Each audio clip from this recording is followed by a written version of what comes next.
Welcome to Game Crunch, your weekly video game podcast. My name is Mike Anastasia. With me today, we got Nick Hello. and Brandon. Hello. And Nick has returned to Yes. talk to us. Yeah, that's why I said hello. Games and things. I came out of the swamp from which I returned from last time. Mhm. You Talk just about you video swamp games. thing now? Sometimes I swamp. Okay. All right. Your mom swamps. Oh, Yeah, You can let me. You guys can figure out which one of you I'm talking to. About that's that. fine. it's for All sure right. my mom. Mine might also. So Yeah. maybe both. Maybe together. Yeah. Mhm. All right. Anyway. Anyways, we're going to talk about Nintendo Direct and whatever thing Brandon has to talk about. So Yeah, I'm gonna start. Okay. All right. So Randy Pitchford. That's what's great. I was going to talk about Borderlands 4 today anyway because that's what I've been playing. So very good. Really? Are Yeah, I we did. both about to talk about what we've been playing? Because I've been playing it as well. Do you hate it? No. Okay, I good. love it. I love it. It's So- so fucking good. This is the best that they've made since So- Borderlands 2. I Like, easily. my opinion of Borderlands 4 right now is Borderlands is so good, 4 is so good, but Randy Pitchford needs to shut the fuck up. They need Bro, to pull that man's Twitter away from him. He needs to shut up. I wrote a comment to him. I'm going to read my comment here. Did he respond to you? I fucking doubt it. But I did write a comment. Let me see if I can find the exact one because it's buried. Oh, okay. Dude's making me pick up programming because apparently I can't shit talk. Yeah. I wrote a 5090 can't run your game at max settings 4K with the highest CPU included with it. You might want to just open your mouth and insert your foot at this point because you're ruining the goodwill of your game when it's actually good for once. No, that's correct. That's very correct. So I'm playing it on PS5. I'm playing it on PC and I have some thoughts. I agree that this is the best Borderlands has felt since Borderlands 2. Yeah, what with a level are big you? asterisk because I'm level 12. I'm 20 Okay. and I still feel I just that way. got it. I just got actually- it Saturday. I actually think it might end up being better than 2 because of the way it works. So There's so many good quality of life changes here. Like, for instance, cooperation. They called it something.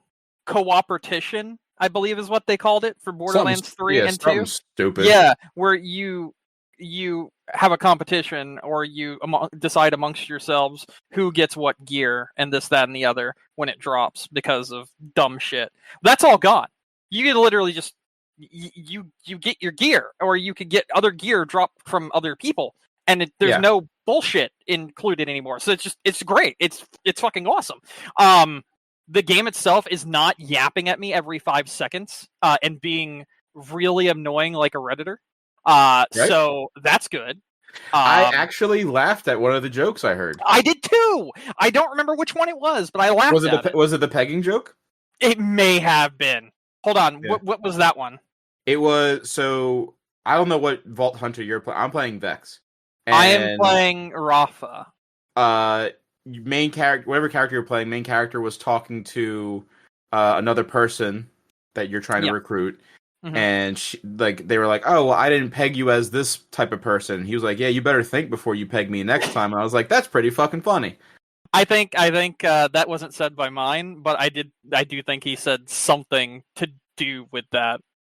Or something like "I just met you" or something. Oh, hold on, we just met, or something like that. Oh no, yeah, mine was no. like so the one character, he's like really into baking, and she was like, "Oh, I didn't peg you as the baking type." He's like, "Oh no, I am. You better think the next time you go to peg me." Oh, that was when when the guy gives you water when you first get there, telling to hydrate. Yeah, it was actually really funny. Yeah. I laughed at that guy, most of that guy's lines. They were very good. He's funny. I think this game, as a comedy first-person shooter, is way more in line with the first and second game Yes. than any other version of Borderlands that we've ever had, and that's a really good thing.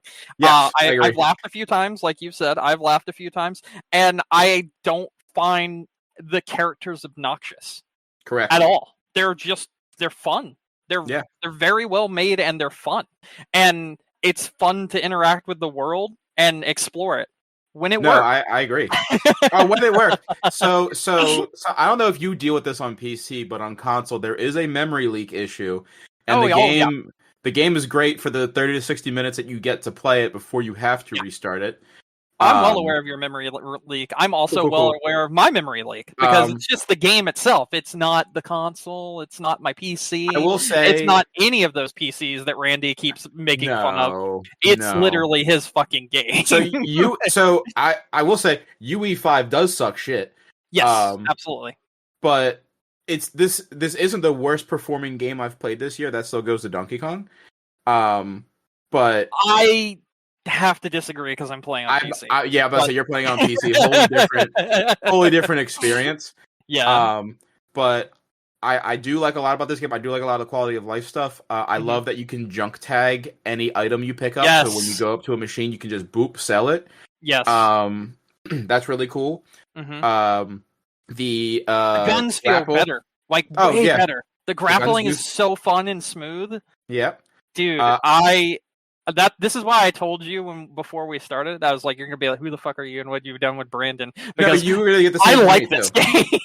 I really like this game. Yeah, no. The only complaints I have about this game so far, up to the point that I'm in, is the entire inventory UI says dog shit. Dog shit. It's the Destiny problem. You know what I mean? For sure. It's the Destiny problem. It's those kind of UI problems. I think it is legitimately a overarching issue that comes with current modern day first person shooting video games, and it really sucks. But I definitely agree the UI is dog shit for it's not this good. game. And they do kind of leave a lot out like of information when it comes to like your class when you're selecting and everything. They give you like 2 little blurbs and they're like, all right, fuck you, go do it. You know, so and I'm okay with that because I've played this before. Like, you know, I played past games, but I can only imagine that that's probably frustrating for some, you know, more for sure. recently, you know, jumping in players. I will say though, on that note, the map is miles better. The map's fantastic. The 3D map in 3 was trash. Yep. Hated it. Yep. What I really like about the map in 4 is that, like, if I pin something, it's not just a straight line from A to B. No, you can like cut through like buildings and shit and everything. Well, that or it'll give me an actual route that, like, all right, if you're here and the pin you have is here, you can't just walk. You got to actually like circle around this rock formation or go around this building. And I'm like, all right, cool. This is like a really good usable map. And the fact you can pull out your echo and then it like shows you like a golden line that literally will lead you the direction that you need to go to get to the place you're trying to get to.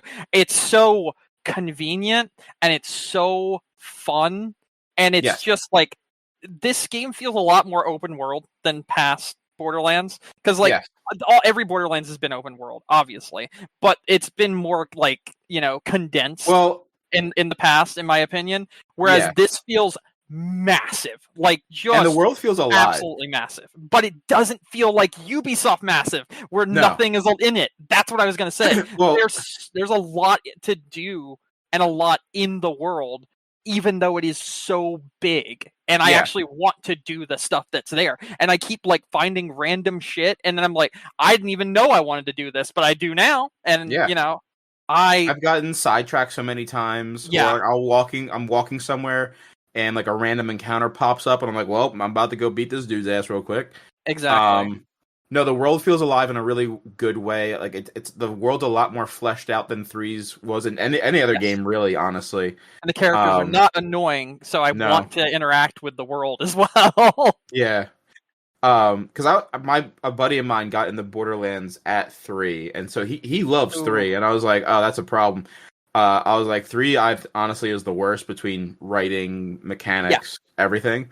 IGN hated this game because it wasn't like 3, and that's when I was like, wait a minute, hold up, this game might be as somebody good. Who so I played the first one to bits, I played 2 to bits.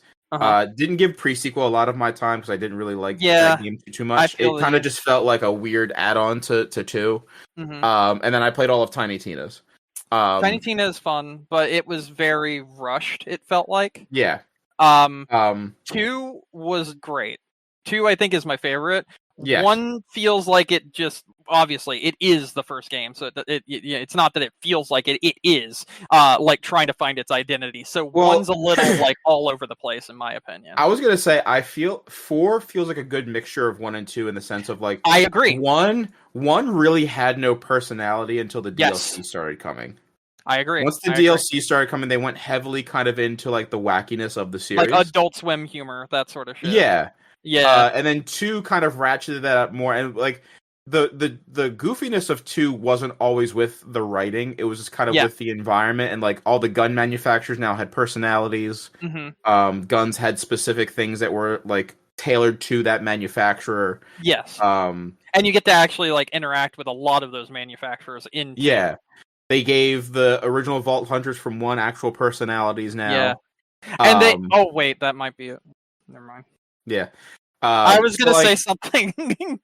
So like from 1 to 2 was a great notching of the humor, and then 3 they kind of went like the Duke Nukem route, Uh-huh. where they've made all of these like even when the game came out, the jokes were dated, Yes. but they've made like all these like dated references and jokes that are just I- like not funny. I think 3 went like Reddit humor. For Whereas sure. like 2 is like Adult Swim humor. You And I know what I'm think- saying?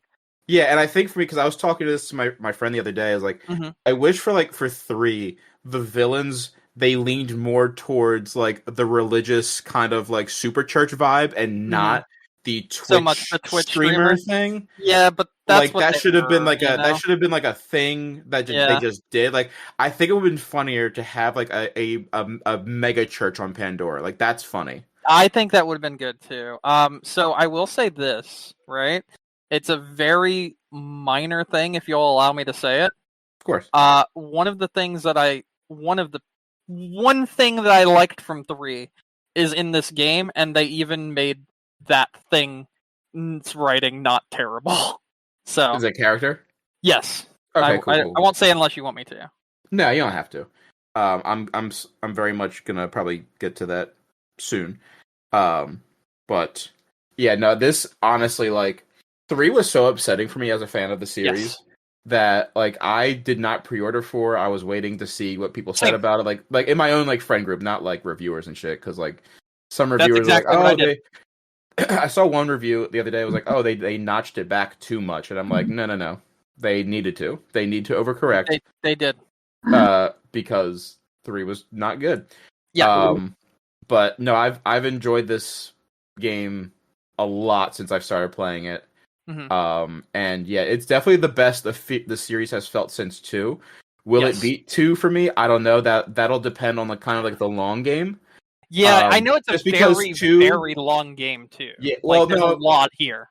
but I know mean, what you're talking about. Like, 2, yeah, 2 as a complete package, Yeah. DLCs, characters, everything Mhm. is great.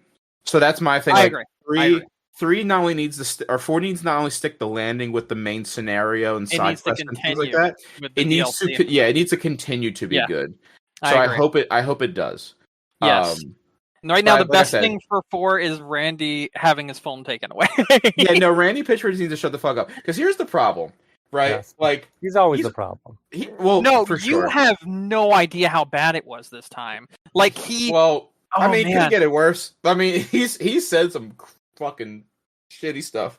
no, dude, um, I saw a 21-page reply, like post reply, not page, post reply of him talking down to people and their hardware, just telling them they are the problem, they are the issue, and the game is for premium players. And if you aren't a premium player, then the game isn't made for you. You could just go buy it on console instead. And people are like, I literally have a 5090. What do you Yeah. want me to do, Randy? And then today I saw a guy that said he has a 5080. And his reply was, would you like help tuning with your personal specifications for your system? The guy posted his system, which is a Ryzen 9 7900X3D, 32 gigabytes of RAM, 2 terabytes of SSD, and a 5080. And Randy said, all right, He's ripping. you Yeah, should be he's in ripping. good shape. run that on 1440p, change from your 4K to 1440p, and I see that you have two different inputs that you're running, and that would mean you're probably running in split screen. What FPS are you currently getting? You should disable VSync, disable the anti-aliasing, use DLSS, and set it to multi-frame generation times 4. Then NVIDIA Reflex needs to be turned on, and then match your frame rate to your hertz on your monitor using a rate limiter. You could set everything to very high, but you can gain a few more frames if you turn down or off volumetric fog. Spoiler alert, I have this on PC. There is no option for that. So the man don't even know what the fuck he's talking about. And then he wrote, "Let me know your FPS once you get with those settings." Like, bro's like talking down to this man that has a easily $5,000 setup, basically, and telling him turn on 4 times frame generation so that you have a stable experience with your $2,000 graphics card and your $1,200 monitor and your fucking $500 CPU. No, fuck off, Randy. You don't know what the fuck you are talking about, my dude. No, he's a wild boy. He does not understand people's specs. Now, yeah. I will go ahead and run through my experience with this game so far. So I realized very, very quickly with this game that you have to use FrameGen. It is built for FrameGen. That is all there is to it. And that in itself is a problem, in my opinion, because I think a game should be built to run natively, and then FrameGen give it that extra little boost if you want to play on max settings. Yeah. I'm not playing max settings. I'm playing very high settings. It goes high, very high, badass. Right now, the badass settings are broken, and no matter what, it will end up causing a massive memory leak within 30 minutes. Otherwise, you'll have a memory leak still on PC, but it'll take you a couple hours before it hits that point. I'm running very high settings with quality DLSS and FrameGen. That gets me about between 100 and 130 FPS. That's where I'm sitting at. So if you half that FPS, that's what I actually have. So I either have 50 or about 65 FPS at all times if I weren't using FrameGen.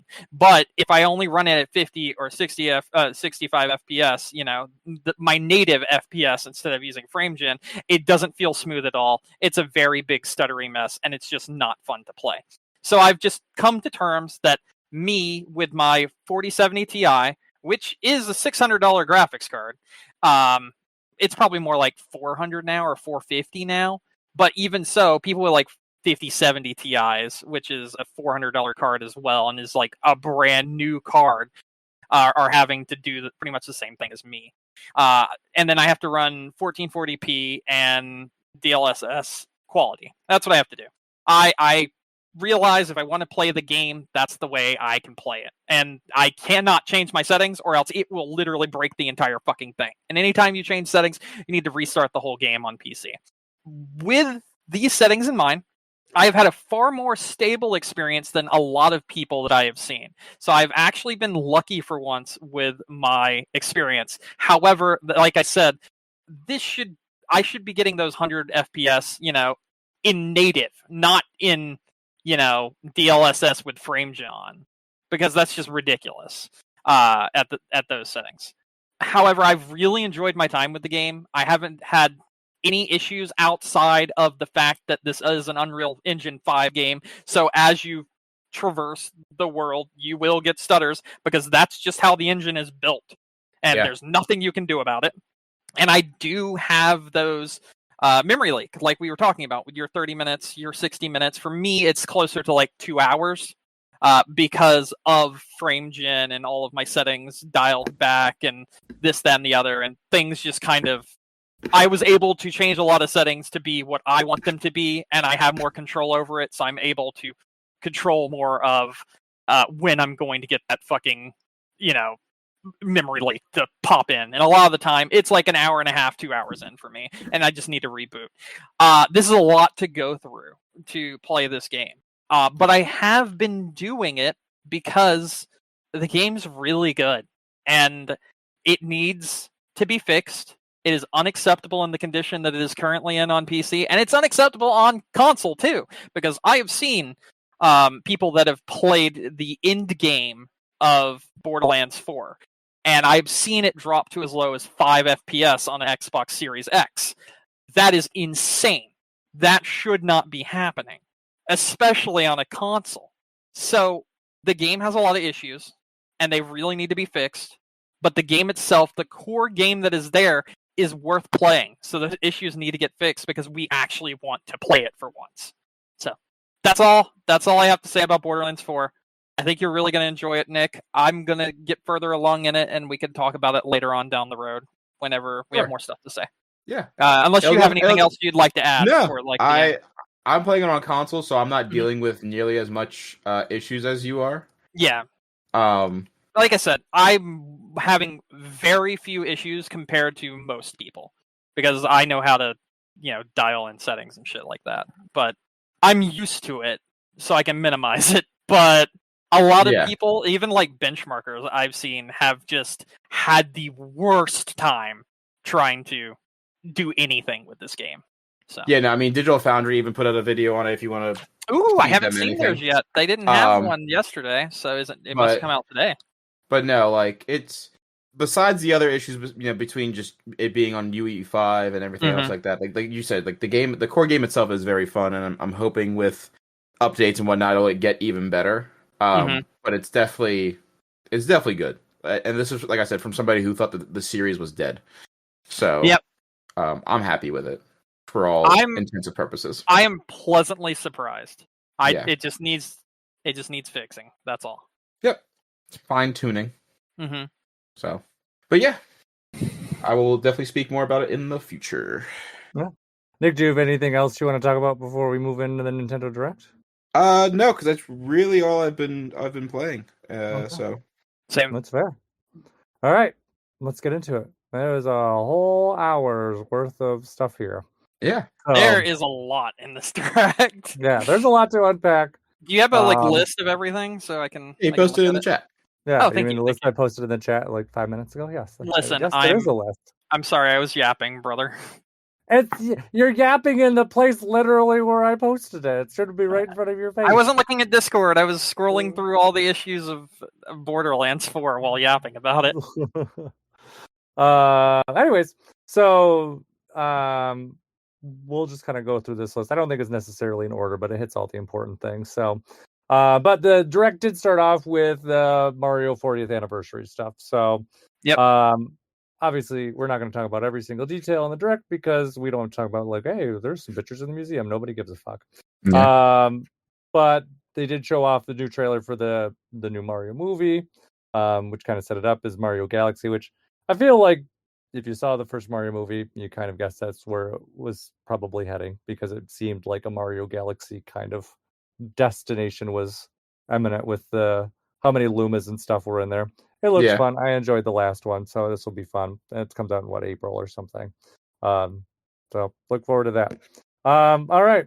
First contentious announcement of the Direct, though. So Nintendo announced Mario Galaxy and Mario Galaxy 2 are coming to the Switch 2, upgraded with new features, and it's going to be $70. Yep. So yes, it is. Where it is. In terms of stuff that they added on the original Switch, it's going to be 1080p. On the Switch 2, it is going to be 4K. They also did update textures. Not every texture, but it's definitely notably better textures if you look at side by sides. I was actually kind of surprised how much nicer it looked because my nostalgia glasses definitely took advantage of that situation. The old stuff does not look nearly as nice as some of the changes that they did. They also added new storybook content. So if you remember in Galaxy 1, there was that Rosalina kind of side story where she had kind of like a library thing and a storybook. So there's new chapters in that. Also, Mario Galaxy 2 is getting a Rosalina story that's entirely different from the first one. So an entirely new storybook from start to end is being added to Galaxy 2. They're adding amiibo support. New amiibo were announced for the game. Mario amiibo and a Rosalina amiibo. So both of those are there. Yep. They updated the UI. That is there too. They added new what is the word I'm looking for? Kind of like assist features. So they added that for players who are having difficulty. They added soundtracks in there, so you can listen to the soundtracks from both games and in-game music player. And they also added mouse controls for Mario Galaxy 2. So I think that's kind of all the big things that I can think of that they added off the top of my head. Yes. So okay, yes. Mm-hmm. Yeah. All right, so, now go on. I was just saying. So one of the big things that's an overarching theme for this direct, and we will get more into that as we go on, is that they weren't like giving prices on anything. They weren't giving prices, and I also don't think they were being very clear with a lot of the stuff that they announced. Like they were not. This Galaxy thing, they were just like, "Hey, better resolutions," and everything else came out kind of like on the side. Even when they announced the amiibo, I thought to myself, "I'm like, okay, that's cool. They're announcing the amiibo, but can you use them in the game?" They did say the storybook thing when they were advertising. Yeah, well, because they have the physical storybook, which doesn't include the new pages. They used it to advertise the physical storybook, which doesn't even include the new pages, which made me laugh. There were a lot of but it is $25. Really weird choices in this fucking direct. So this is one of the reasons I'm here today, because Brandon was yelling at me. Yeah. So the combined price for Galaxy 1 and 2 on the Switch and Switch 2 is $70. Yep. And at first I was like, whoa, that's crazy. Because it is. Well, so okay. I think it's $10 too high. I think $60 is the sweet spot for this. Cause you figure $30 for each game, you know. If a Switch, because this is coming for both, right? Yes, this is a Switch and Switch 2. So if a Switch is all you own, I think that this is a acceptable way to play both of these games. Because if you don't own original hardware and you don't own original games, you'd be spending more trying to buy the original hardware and games. Even if you went on like Facebook Marketplace, because I was like, all right, well, if you dumbasses shouldn't go to GameStop and spend. Did you know GameStop charges $200 for a Wii U just about? Because I figured that out today. That's insane. So Wii U's are actually like going extinct, for lack of a better word. Well, they are dying, If you look, they actually literally are dying. Mine might be dead. I have Schrodinger's Wii U in my basement right now because I haven't charged that gamepad in a decade. So it's $200, you said, for the Wii U at like GameStop. Is that what you said? Yeah. So GameStop charges, I think it's like $120 for a Wii, and then like $170 something for like a Wii U. Even that's pretty wild. We were selling Wii's for like $50 when I worked there. Right. Well, so if you go and like because I saw that and I was like, absolutely fucking not. I know the Wii U didn't sell good, but the Wii you could trip over. Like I've seen game stores using Wii's as like door props. Yeah. I think Facebook Market. I got somebody for free. Yeah. I Facebook Marketplace. Facebook Marketplace. I found them anywhere between 30 and 50. Yeah. I will say, obviously, Facebook Marketplace has that cloudy kind of like, is it good? Was it in a smokeless home? Like, you're kind of rolling the dice buying from somebody used. True. Same thing with a copy of the game. Like, if I go to GameStop, I'm going to spend $30, $35 on a copy of Galaxy 2, or $25 to $30 on Galaxy 1. Yeah. But I know that the case and the disc aren't all scratched and boogered up. Wow. I can't say the same. Wait. Did you say if you go to GameStop, you know that? Yes. No. It's at least it's at least you have a guarantee that you'll get something that will work eventually. Eventually, I do. Okay, so I will say this: my brother has bought in the past stuff from GameStop, like since they did the what do you call it? The retro stuff, that sort of thing. More often than not, he has gotten worse things from GameStop than he has at Goodwill. Not even kidding. So then it's even more not even worth it then. Yes. But like I said, like you can go. I looked on Facebook Marketplace this morning when I was like formulating this thing in my head. I was like, all right, so you can go on Facebook Marketplace, risk it on somebody on the marketplace that they have a good copy. I feel like most people selling Wii's are like some boomer parents who like, oh, we found this in the basement, and like, God knows what condition it's in. Otherwise, you're going to yard sales or like your local retro game store, which you should do. But realistically, if you don't already own the hardware and the games, and you probably do own a Switch, this, in my opinion, is an okay way of doing that. Now, somebody like me, who I have a Wii, I have a Wii U, I have Galaxy 1 and 2. I actually have the was it the 35th or the 30th anniversary that had Galaxy Sunshine and 64 on it? Yes, Yeah. and I don't worry, we're coming back to that. I already own Galaxy 1, technically. I have 2 copies of it. I have a sealed and an open copy. Which that, I think when that came out, wasn't $70.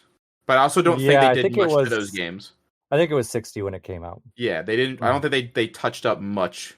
They've done more for these two than they did for either of those, except maybe Sunshine. Sunshine, I feel like they touched up a bit more because there were more issues there. But they did like nothing for 64. The big draw for that was that Japanese version of Mario 64 that just not very common. Yeah. Sunshine, they added in the widescreen support and kind of touched up some of the visual stuff with it. Galaxy, they just kind of made it work. So the other thing that I don't want to ignore too is that we live in a post Player's Choice Nintendo Essentials world, where like back when the Wii and the Wii U were out and Nintendo was hemorrhaging money, you could buy these games for $10 a piece. Yeah, or $20 physical. Yep. Right. Yeah. We don't live in that world anymore.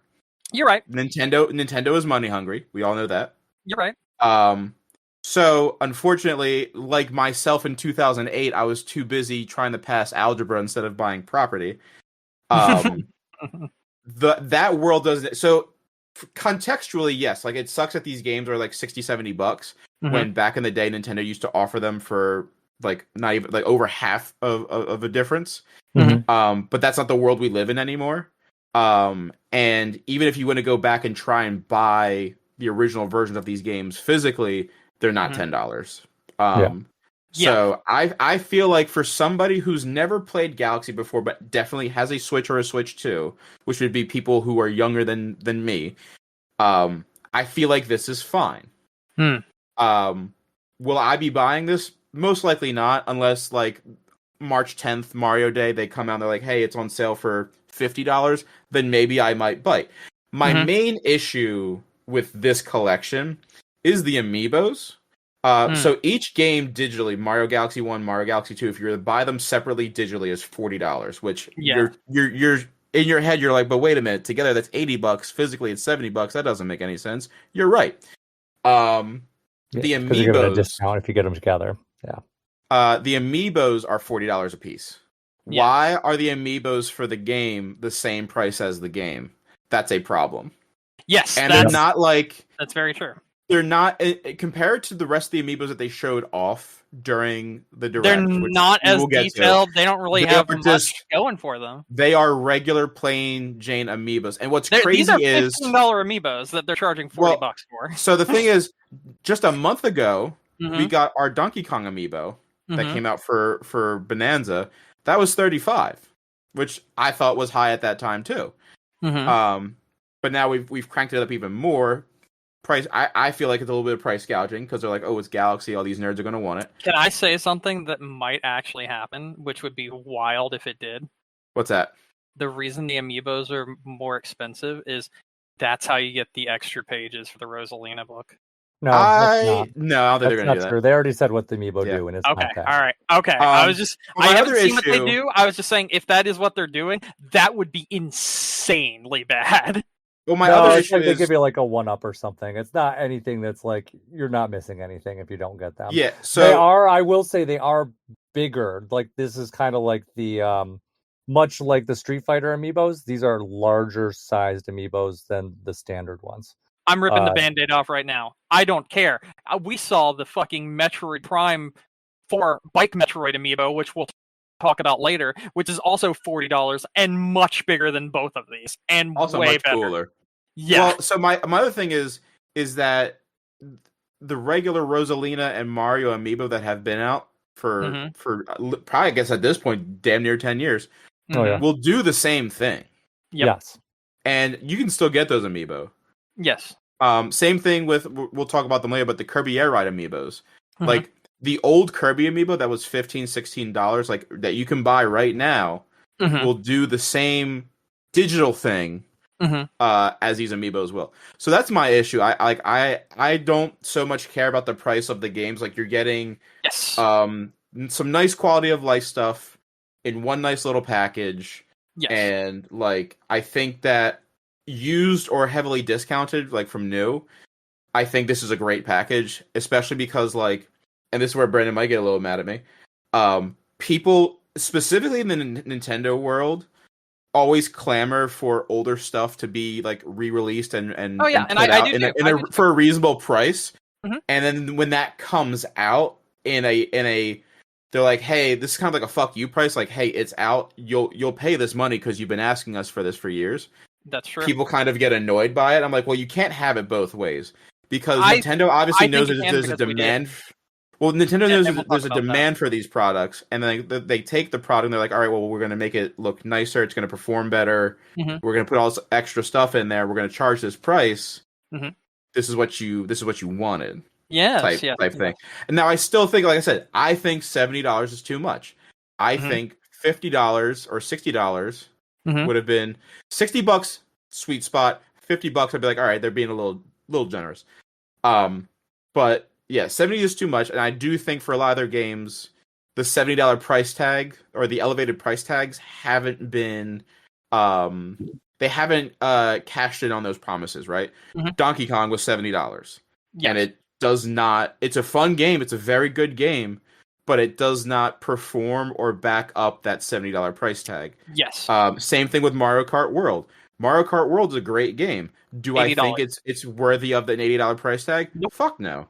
So that's my other issue, is that you're putting these hefty price tags on games with the promise that you're getting more out of them, like both content wise, performance wise, and we're not getting that yet. So that's what frustrates me about that too. But in a perfect scenario, as long as this game is like these collections are good and they run good, like because if you put out at this point almost 20 fucking year old games, that disgusts me to say. Yep. And they don't run good on your newest hardware, that's an issue. Yes. So, Mike, I want to ask you, do you have anything to add to what he just said? Because otherwise I have a rebuttal, and I want to say it before I forget. Well, say your rebuttal, and then if I put your butt out there. All right, my butt's coming out. Whoa. So you were talking about, it's not $20 like it was 10 years ago, 15 years ago, 20 years ago, and that is kind of your Nintendo. Yes, that is your kind of whole thing, right? Let me ask you a question. Yeah. Why isn't it $50 for this like it was 4 years ago or 3 years ago even? Why isn't it that?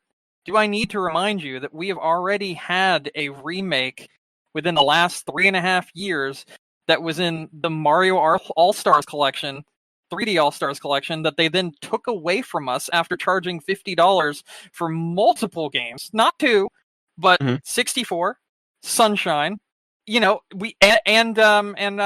Galaxy, right?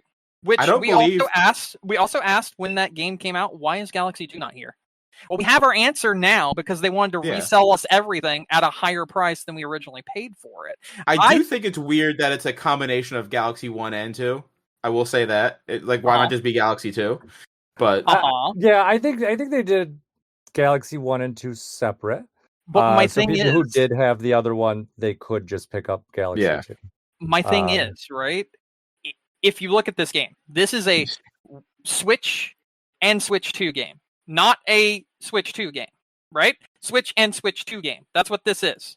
Look at the other games that are $70 on the Switch. You've got Breath of the Wild, Tears of the Kingdom, like that. That's your $70 game. That's your only $70 game on the Switch.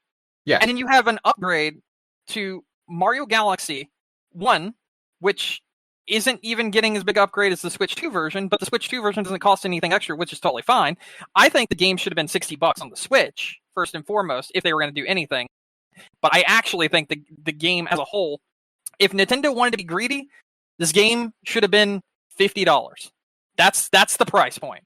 Because we've already paid $50 3.5 years ago for more content than what this is. Because you could sit here all day long and tell me, oh, but it's 4K. Oh, but they upgraded the textures. Oh, but they did this, that, and the other. Yeah, that takes no fucking effort. That takes zero effort, especially when you do emulation and stuff like that. And if you look at this almost looks like it's being done through emulation again, like the last one was. But that's beyond the point. But my point is, we paid $50 3 years ago and had that version of Galaxy taken away from us because they made it a limited time item. Oh, did Nintendo come to your house and take your copy away? I didn't buy it, so it's impossible to buy. Do you understand what I'm saying? They gave it a lifespan on purpose so people would look at this and be like, oh, this is actually a decent price when you think about it. But if you think a little bit harder and realize that 3.5 years ago, you paid $50 for 3 games and asked where's Mario Galaxy 2 at the same time, and now you're paying $70 for one game that you may already have on the Switch originally, and then Galaxy 2, which we wanted, of course. Yeah. You're paying... this is more than a Switch tax. This is more than a Nintendo tax. This is outright a scam. It is... If Super Mario All-Stars 3D was still on the shelves right now for $50, and you would get Sunshine, Mario 64, and Galaxy 1...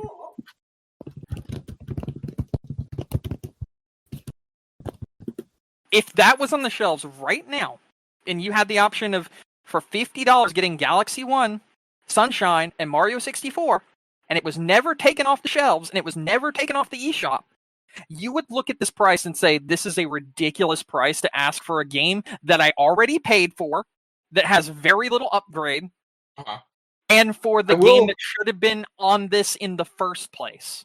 I will be very real with you. I only bought that collection because it had Galaxy. I paid $50 for Galaxy on the Switch. I didn't care about Sunshine or 64.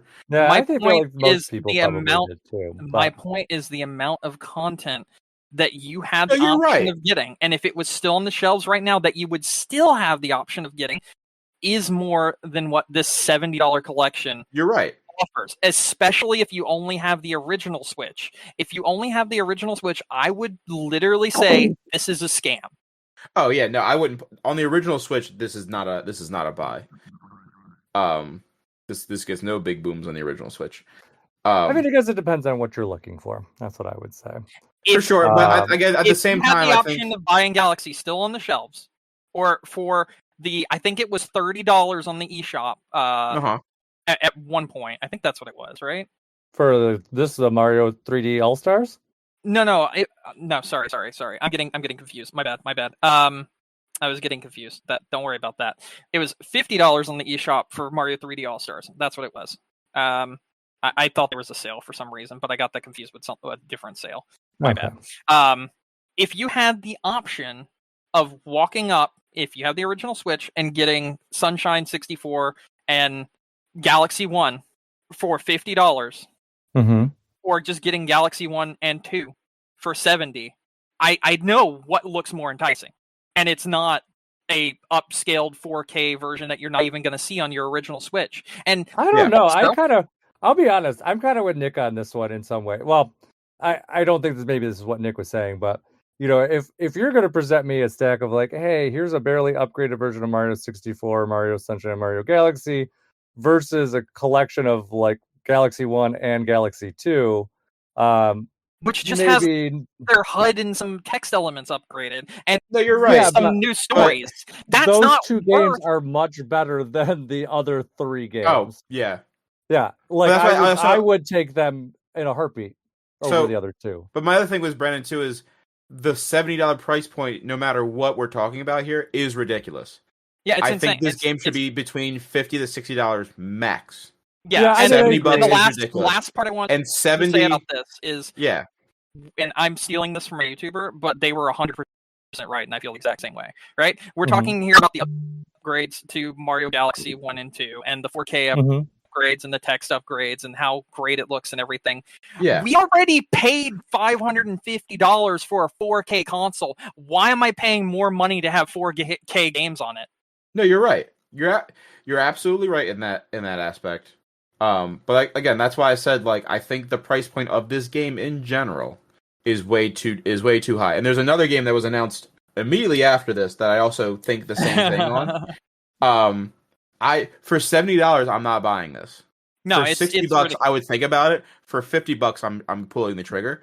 I would pull the trigger at 45 or maybe 50. That's me. For $70, I think this is 70 is a ripoff. 70 is just straight up a ripoff. But I know. But do you agree though?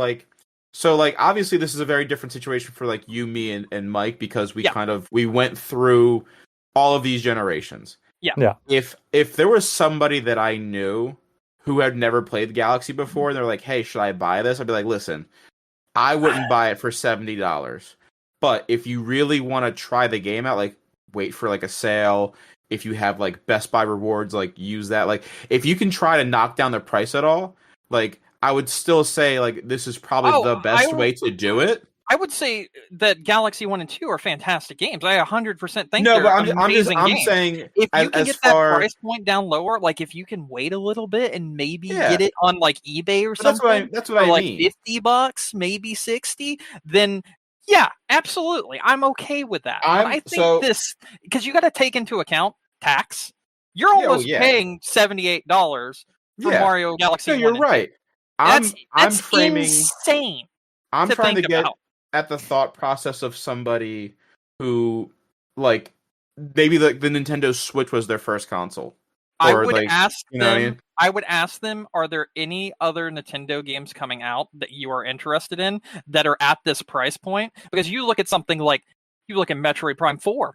You look at fucking Metroid Prime 4. It's the same price as these two ports. Yeah, but I also also from the jump have always said that the upgraded versions of Zelda for the Switch 2 that's a scam, and all these different upgrades, the Kirby upgrade I feel is a scam, and everything they're way overcharging for a lot of different things. Yes, the Mario Party upgrade is the biggest scam, and will probably be my biggest letdown of the year for. But I will say, as far as anything that they've put out at this price point so far, as long as they both run fantastic. This might be the first thing that they release at this price point that I'm all right, well, maybe it's fine. Because, like I said, Donkey Kong runs like shit. It does. The farthest you get into the game. Mario Kart doesn't have the amount of content to run well. For sure, for sure you would. But and you would expect to get that 4K with the $550 console you paid for. It's not like they're charging us for 4K on Mario Kart, which I guess you could say was bundled into the $80 price point. I guess you could say the 1440p was bundled into the Donkey Kong price point at $70 or something like that. But my point is, at most, this should be.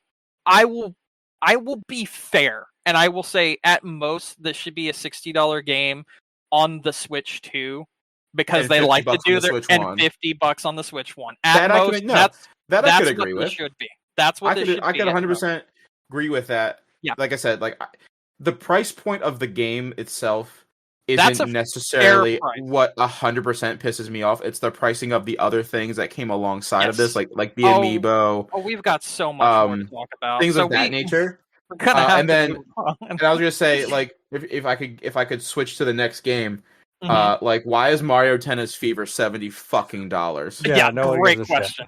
And also, why do they always spend so much time in the directs talking about the Mario sports games? As soon as it went into the 5-minute thing, I was like, I don't talk about is golf.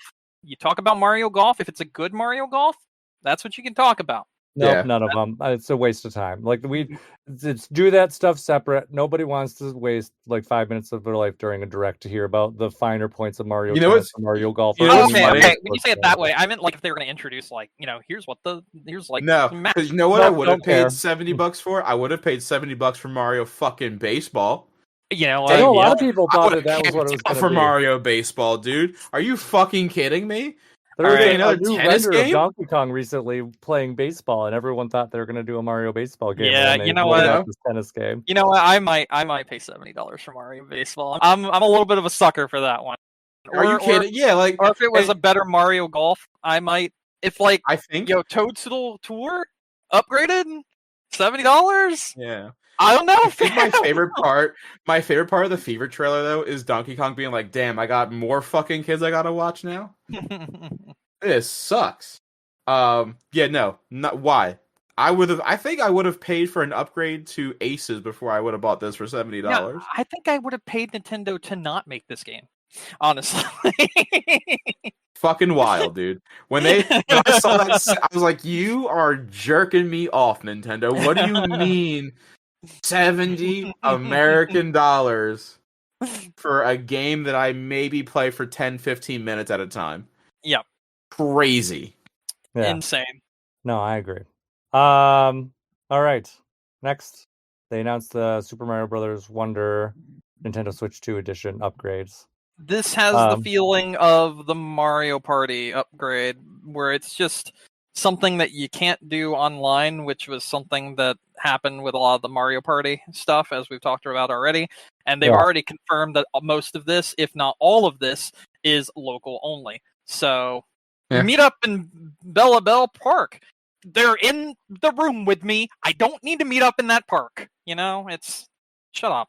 I think this is also one of those cases of completely useless, don't care. Well, the one thing we do not know about this is there is definitely single player content in this update. But we don't know what it is. They only showed off the multiplayer stuff. Yeah, So, They got a price for this update? No, it's probably $20 just like all the I was other gonna say, because updates. I didn't play this game really at all. I didn't play And this I'm game. like, all right, maybe I'll give it a shot on Switch too. Mhm. I'm gonna go look on the shop and see if it's up there. Give me a second. And for what it's worth too, Nick, just because you mentioned the DLC, I did enjoy the Kirby DLC. I thought that was a lot of fun.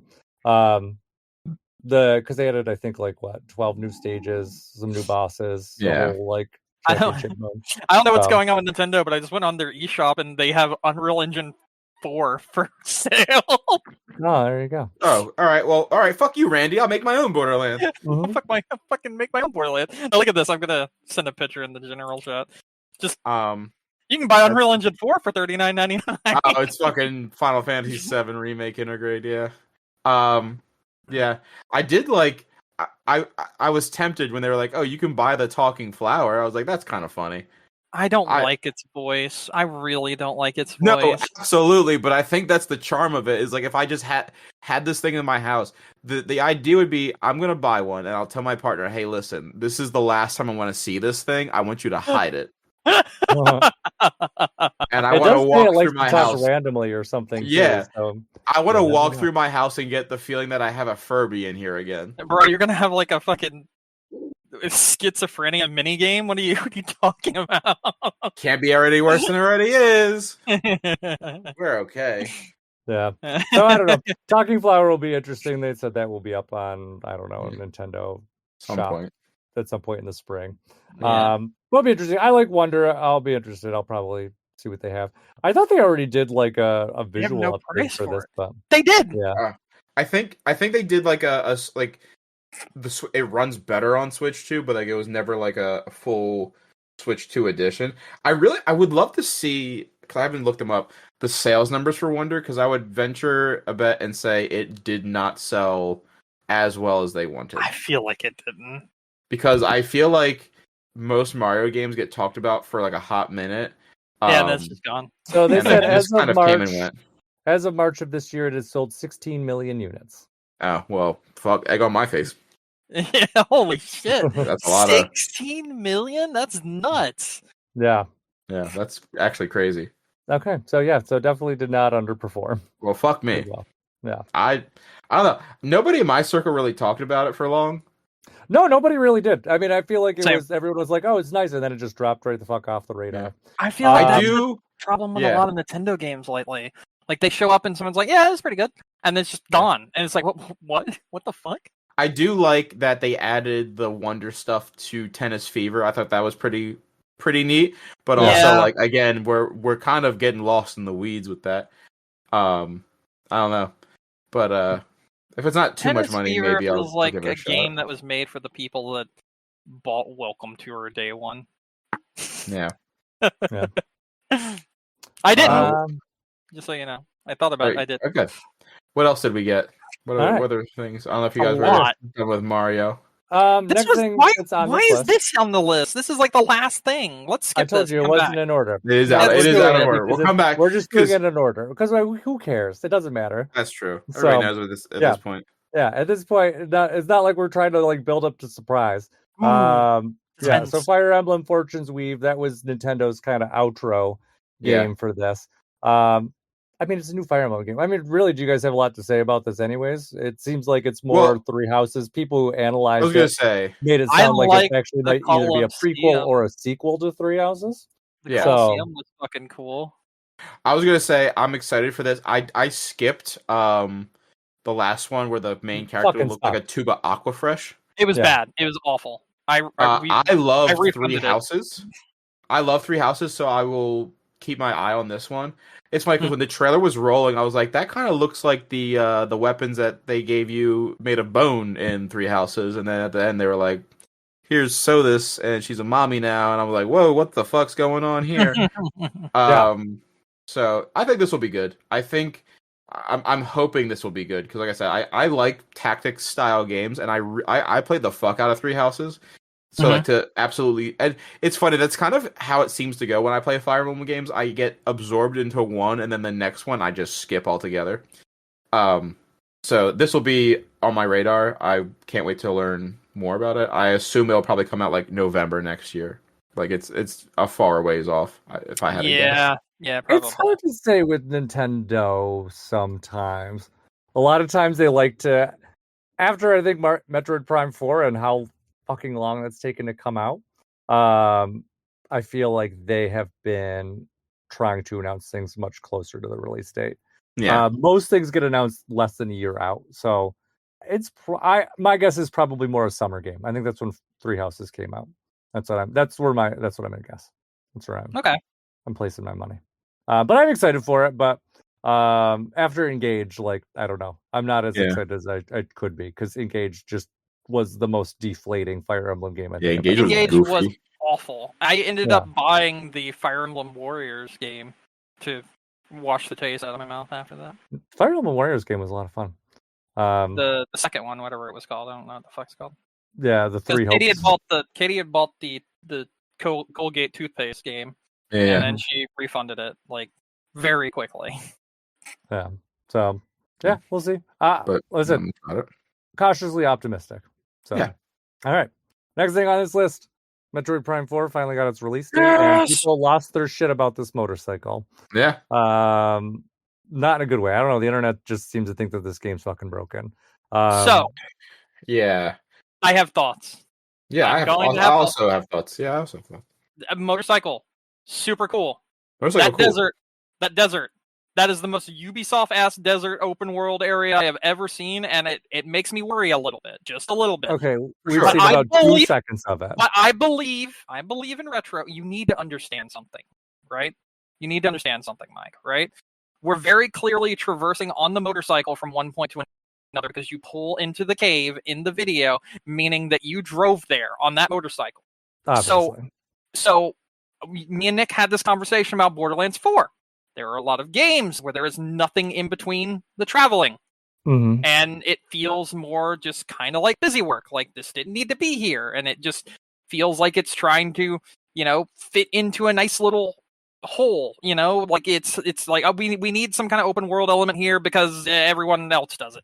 And it's a little worrying because we haven't seen that kind of thing in a Metroid Prime game before. Metroid Prime games tend to be nicely packed together in a way where it's like a first-person Metroidvania, because it literally is.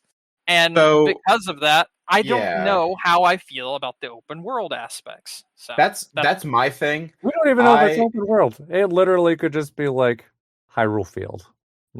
So I feel like if they gave her a whole motorcycle, it's more than just Hyrule Field. Also, you see her pull into one of the dungeons in the video. My thing with it is, so Samus on her motorcycle, cool as fuck, dude. Yes. Mm-hmm. I heard Linkin Park start playing when she hopped into the screen. It was great. Started saluting. My problem is that if they lean too heavily into the open worldness of that, it does, to me, just it detracts from the Metroidvania kind of experience, because the whole point of a Metroidvania, it's actually funny too. I'm replaying Blaster Master Zero right now. It's a good game. The whole kind of feeling for those games for me is like every world should feel accessible from and kind of like looping. Yes. And it should feel like I don't have to necessarily backtrack to go to a new area, or like I could just kind of like move in a direction and eventually kind of get there. Yeah. I feel like it needs to be tight. And the open worldness does kind of worry me a little bit, because if it's like a hub world and the motorcycle is meant to kind of like go from A to B and there's nothing in between A to B, it's just there for the sake of being there. Or if it's just a big open area with not anything there. Yeah. And Nintendo's in their Ubisoft arc, which I'm very afraid. I'm very afraid of that happening. That's my thing. I've been very outspoken about how I don't think Zelda's open world is good. But I do believe in Retro. I do believe in Retro Studios. I do too. The game isn't out yet, so I'm not gonna say like, oh, it's dead to me. Yes. But I will say, as somebody who's been a fan of the series forever, that aspect is just a little worrying, because like, are we trying to inject something here that doesn't need to be in this there. kind of game? Exactly. That's how I feel as well, Nick. I absolutely feel that way. And it kind of made me raise an eyebrow when I first saw it. I was like, huh? Yeah. I feel like at worst it's gonna suck, and at best it's gonna be like, it was fine, but did it need to be there? You know. Yes. But I'm not gonna definitely be like one of those terminally online people and be like, oh, this is sacrilegious. I think for sure the correct term is raise an eyebrow too, because it's like, I don't know. This is kind of new, and I don't know how I feel about it. I'm not gonna write it off, but I'm definitely gonna be like, eh. So, I think what confused me more was the staggered release of the amiibos. Yeah, actually, I was going to say, I think, if anything, that is nearly definitive proof that this game was pushed back. It was for sure supposed to come out in November, and they were like, December. Yeah, not once since COVID has amiibo come out before a game. Yeah. Period. They all come out. Most of them come out afterwards, and very few of them make release date. An art book comes out before the amiibos. Yes. It comes out in October. The art book was announced a long time ago. I think even before we saw this game updated. But having that come out before the game, that's a little worrying, right?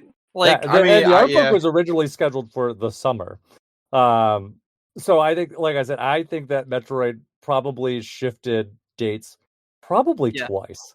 I think Metroid was in Pokemon spot. I think it was the October game. A December 4th release date is like, look, it's still 2025. I'm like, Game Awards says, come on, you know what I mean? And you're also in that unique spot where next year you're not going to be really part of the Game Awards either. So, like, I don't think they cared about that. And I know they don't. I know they don't. On that. I know they don't, and I don't either. But I'm just saying that's the spot where it's like, that's kind of like the purgatory, where it's like the release of games. Like, what are you doing releasing at that time? What's going on here? What really confused me about this, and it's a game we'll talk about later, is so Hyrule Warriors, they announced the last direct was winter 2020. Was just winter, I think. Yeah, or like 2026, 2025. One more time. For sure. Because like they chose the release date for Hyrule. Winter. And I was like, baby girl, that's the fall. Like, what do you mean? Like, Metroid doesn't even come out in winter. Yeah. December 21st is the winter solstice. Like, what are we? So I was like, that's kind of odd. Yeah. I mean, sometimes though they'll use like months, like December, January, February will loosely be called winter, and that always makes sense. March, April, May, spring. Yeah. I think winter definitely connotates like January, February type next year type thing to me anyway. Mm-hmm. Especially when you say winter, you don't say winter like 2025. I'm like, oh. I mean, they were clear. Like they said, Hyrule Warriors was 2025, and then the subsequent trailer said winter. So you're like, okay, well that leaves December. Yeah. And so like I think last week we were talking about it. I'm like, yep. I'm like Hyrule. I had the right release dates. I just had them reversed. Like I had Hyrule Warriors and Metroid spot, and Metroid and Hyrule Warriors spot. Oh yeah. Well, I was right on that spot, but just. Yeah, they reversed it, and I think they gave Metroid one more month, and they're like, all right, Hyrule Warriors, you're going in that November slot. which I'm sure they were happy with because they're like, yeah, we'll get those nice, Black Friday sales. But yeah, yeah, no, they definitely switched that at least twice. for sure. I'm fully convinced of because it now. yeah, that's yeah, no, it's funky. And then what? The Psylux comes out the day of release. The day of release, yes. And then the Metroid Amiibos, the other ones, come out like a month ahead of time. And I will say, Hyrule Warriors, because again talking about like Amiibo prices, Samus on a motorcycle, cool as fuck. $40 is crazy when you sold me 2 Amiibos for Metroid Dread for $30. Mm-hmm. But also I can't not look at that Amiibo and be like, well, I mean, yeah, that's don't get any cooler than that. So maybe $40. But that's probably the last of the Amiibo. That's probably the only Amiibo I will get for Prime Beyond. And probably the only Amiibo I will get that was announced this entire direct. That's fair. Yeah, they've definitely become. I mean, I love them. I still view them as collector's items, so I'm okay with it. But the tariff pricing is hurts. Oh god, it's crazy. Like when I pre-ordered all of these, it was like, I don't remember what my subtotal was. It was like $200. I'm like, fuck you. But I'm like, I'm still doing it. Yeah, you better be glad you're not a fucking Hololive fan. Jesus fucking Christ. Have you seen their prices, Nick? Oh, I tried. I don't look. I can't. Okay. Yeah. Yeah, my buddy wanted to buy like some pins and a shirt, and it was like $100 for the items all together, that sort of thing, and then like 200 in fees. My Ami orders are currently stuck in purgatory. So. Yeah, they're not shipping those at all. Nope. So we will see about that. But yeah, so I'll buy that Amiibo. And I will be playing Metroid Prime 4 on release. So that is that. Yeah. I will also be playing Metroid Prime 4 on release. That is my second most looked forward to game of this year. For sure. The first being Silent Hill F. Yeah. All right. Moving on to the next thing. Moving on. Pokemon Pokopia? I don't remember how the fuck they said Yeah, this. Pokopia. Yeah, Pokopia. I'm actually stupidly excited for this game. I think this looks fun. Yeah, it does look really goofy. It's like a builder's game. You're like a Ditto that turns into a human, and then you, I don't know, manipulate Pokemon and steal their powers and build a fucking cool island. Yep, I saw some people claiming this has actually got some of the devs from Dragon Quest Builders working on it. Don't know if it's true, but I hope it is because it looks like a Dragon Quest Builders clone. But I mean that in the best way possible. Because I like Dragon Quest Builders, and this looked good. Yeah, it looks really good. There's also, I mean, they didn't show it in the trailer, but Koei Tecmo also helped on this game. I thought nice. So. Koei Tecmo does a good job of whatever the fuck they do. Nintendo's been using them for support a lot lately because they did. Bandai. If you remember, they did Koei Tecmo. Not only do they do the Warriors games, obviously, but they were pretty deeply involved with Three Houses. That was them, and obviously they're branching out to Pokemon now too. So, but this game looks great. I'm very excited. I think this game looks fun. I'm a little miffed. So I like this game. I will definitely play this game, but I do have one qualm, and it has nothing to do with the game itself. It has to do with the fact that Nintendo wants to fight legal battles, trying to fucking patent the ability to have creatures follow alongside you and you ride on them and this, that, and the other. And then they go and make a game like this, which is clearly just a Dragon Quest Builders clone. And it's like, come on, guys. You can't have your cake and eat it too. So the one thing I'll say, I don't want to detour into the patent too much thing, because I've been looking into that issue a bit too. I do not think it's nearly as nefarious as people are making it out to be, but we'll have to see. I think it's very nefarious, but you think it's very nefarious because of what people are saying about it, but the couple things that I've read, it's so vague, it could be used to. It's not vague though. That's the thing. It's very specific, and it does not, at least kind of from my interpretation to it, it's very much tied to like a specific game and a specific mechanic. People are saying it's like, capturing things and you can't do this. No, there's a lot more intricacy to the patent than that. But I'm not even qualified as a lawyer to kind of speak on it. Just kind of the people who are more qualified that I have read said that. I mean, I read some of the looks stuff. scary, but it looks like they're saying like. I don't think it's enforceable. Honestly, I think. Yeah, that's the other thing too.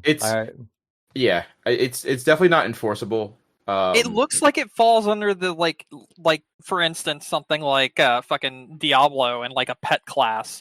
Like it almost looks like it falls under them owning the rights to something like that.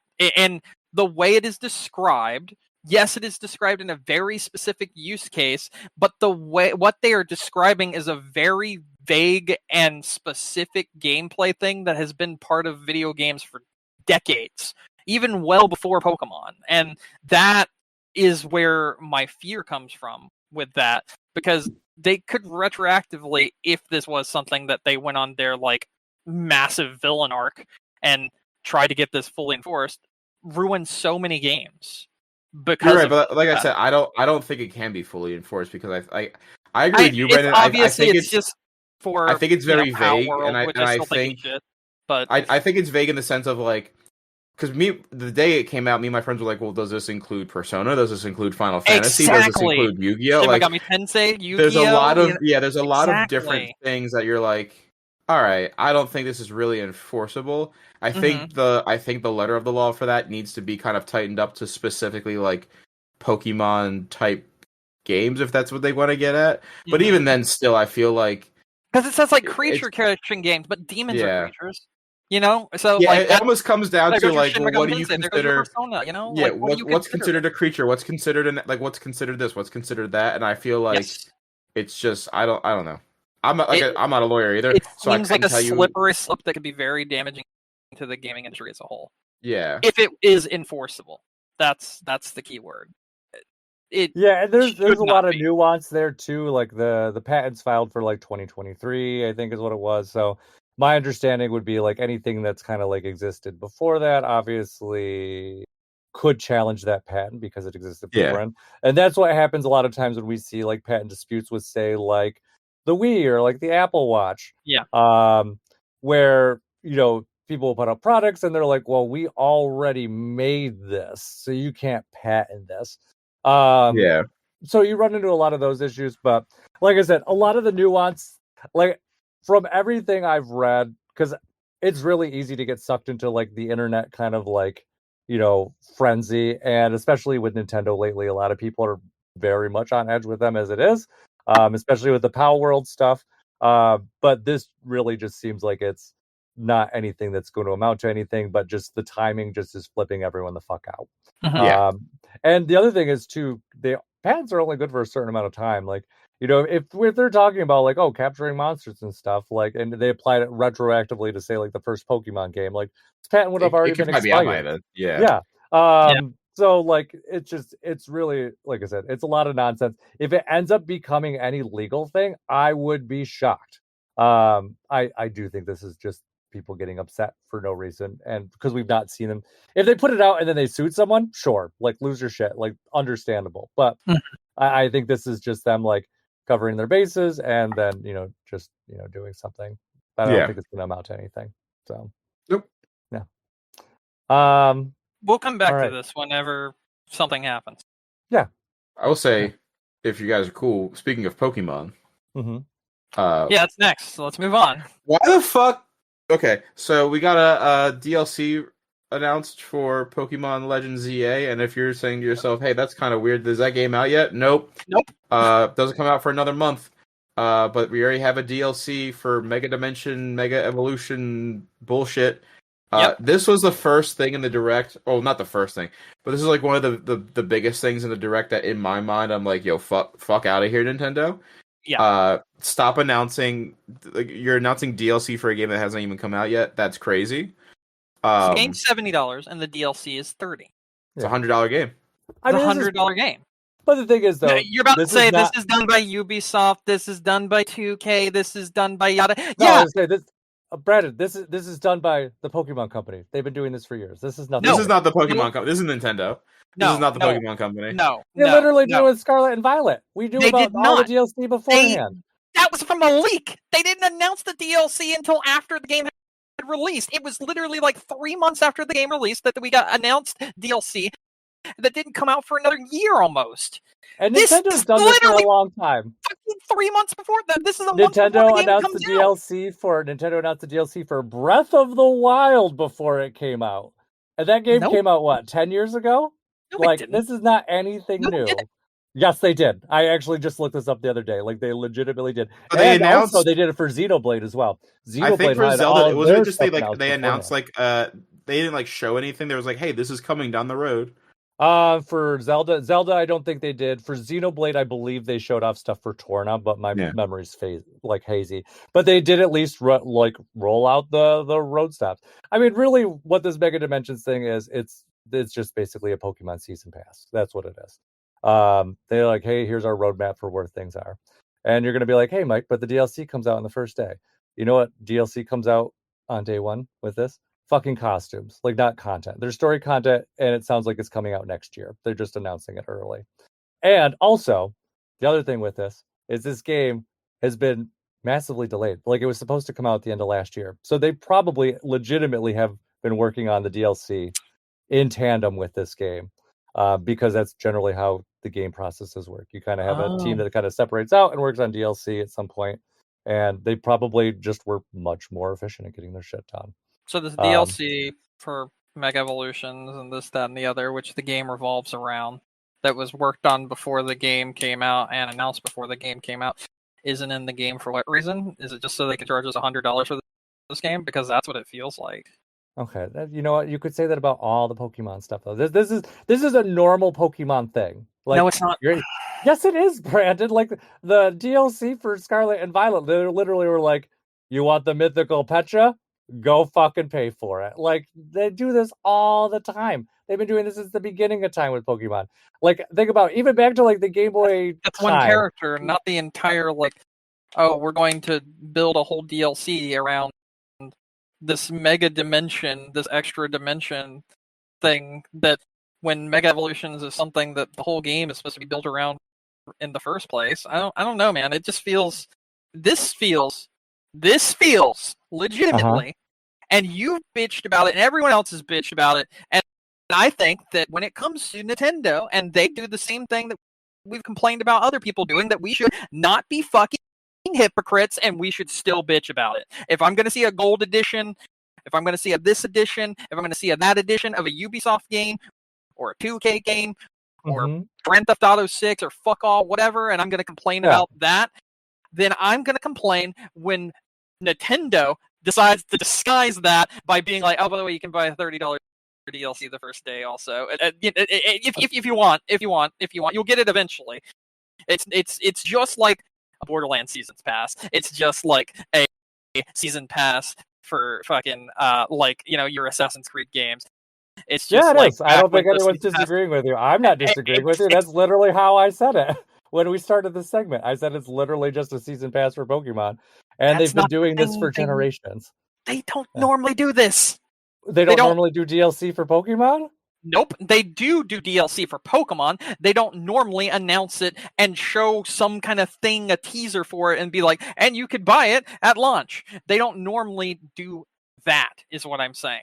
There's normally, like, you can pre-order the game, there's going to be DLC in the future, there'll be a pass that'll come out in, like, 6 months, and then you purchase the pass in 6 months. That's when they also give you the, like, here's your costumes, here's this, here's that, here's the other, and then the DLC stuff releases in the future, in, like, maybe another 4 months, 3 months, or whatever, and then at the end of the year and the next thing, that's when the second DLC from the pass that you bought. They don't announce it before the game comes out, and they sure as fuck don't announce it and then also be like, okay, and you can buy it right now. That's not how that works. That's not how it worked with Scarlet and Violet. That's not how it worked with Sword and Shield, and it has not, and those are the two main games that we would be comparing this to. Oh, I mean, I guess I could also say that's not how it worked with Pokemon Legends Arceus, which didn't have anything like that, period.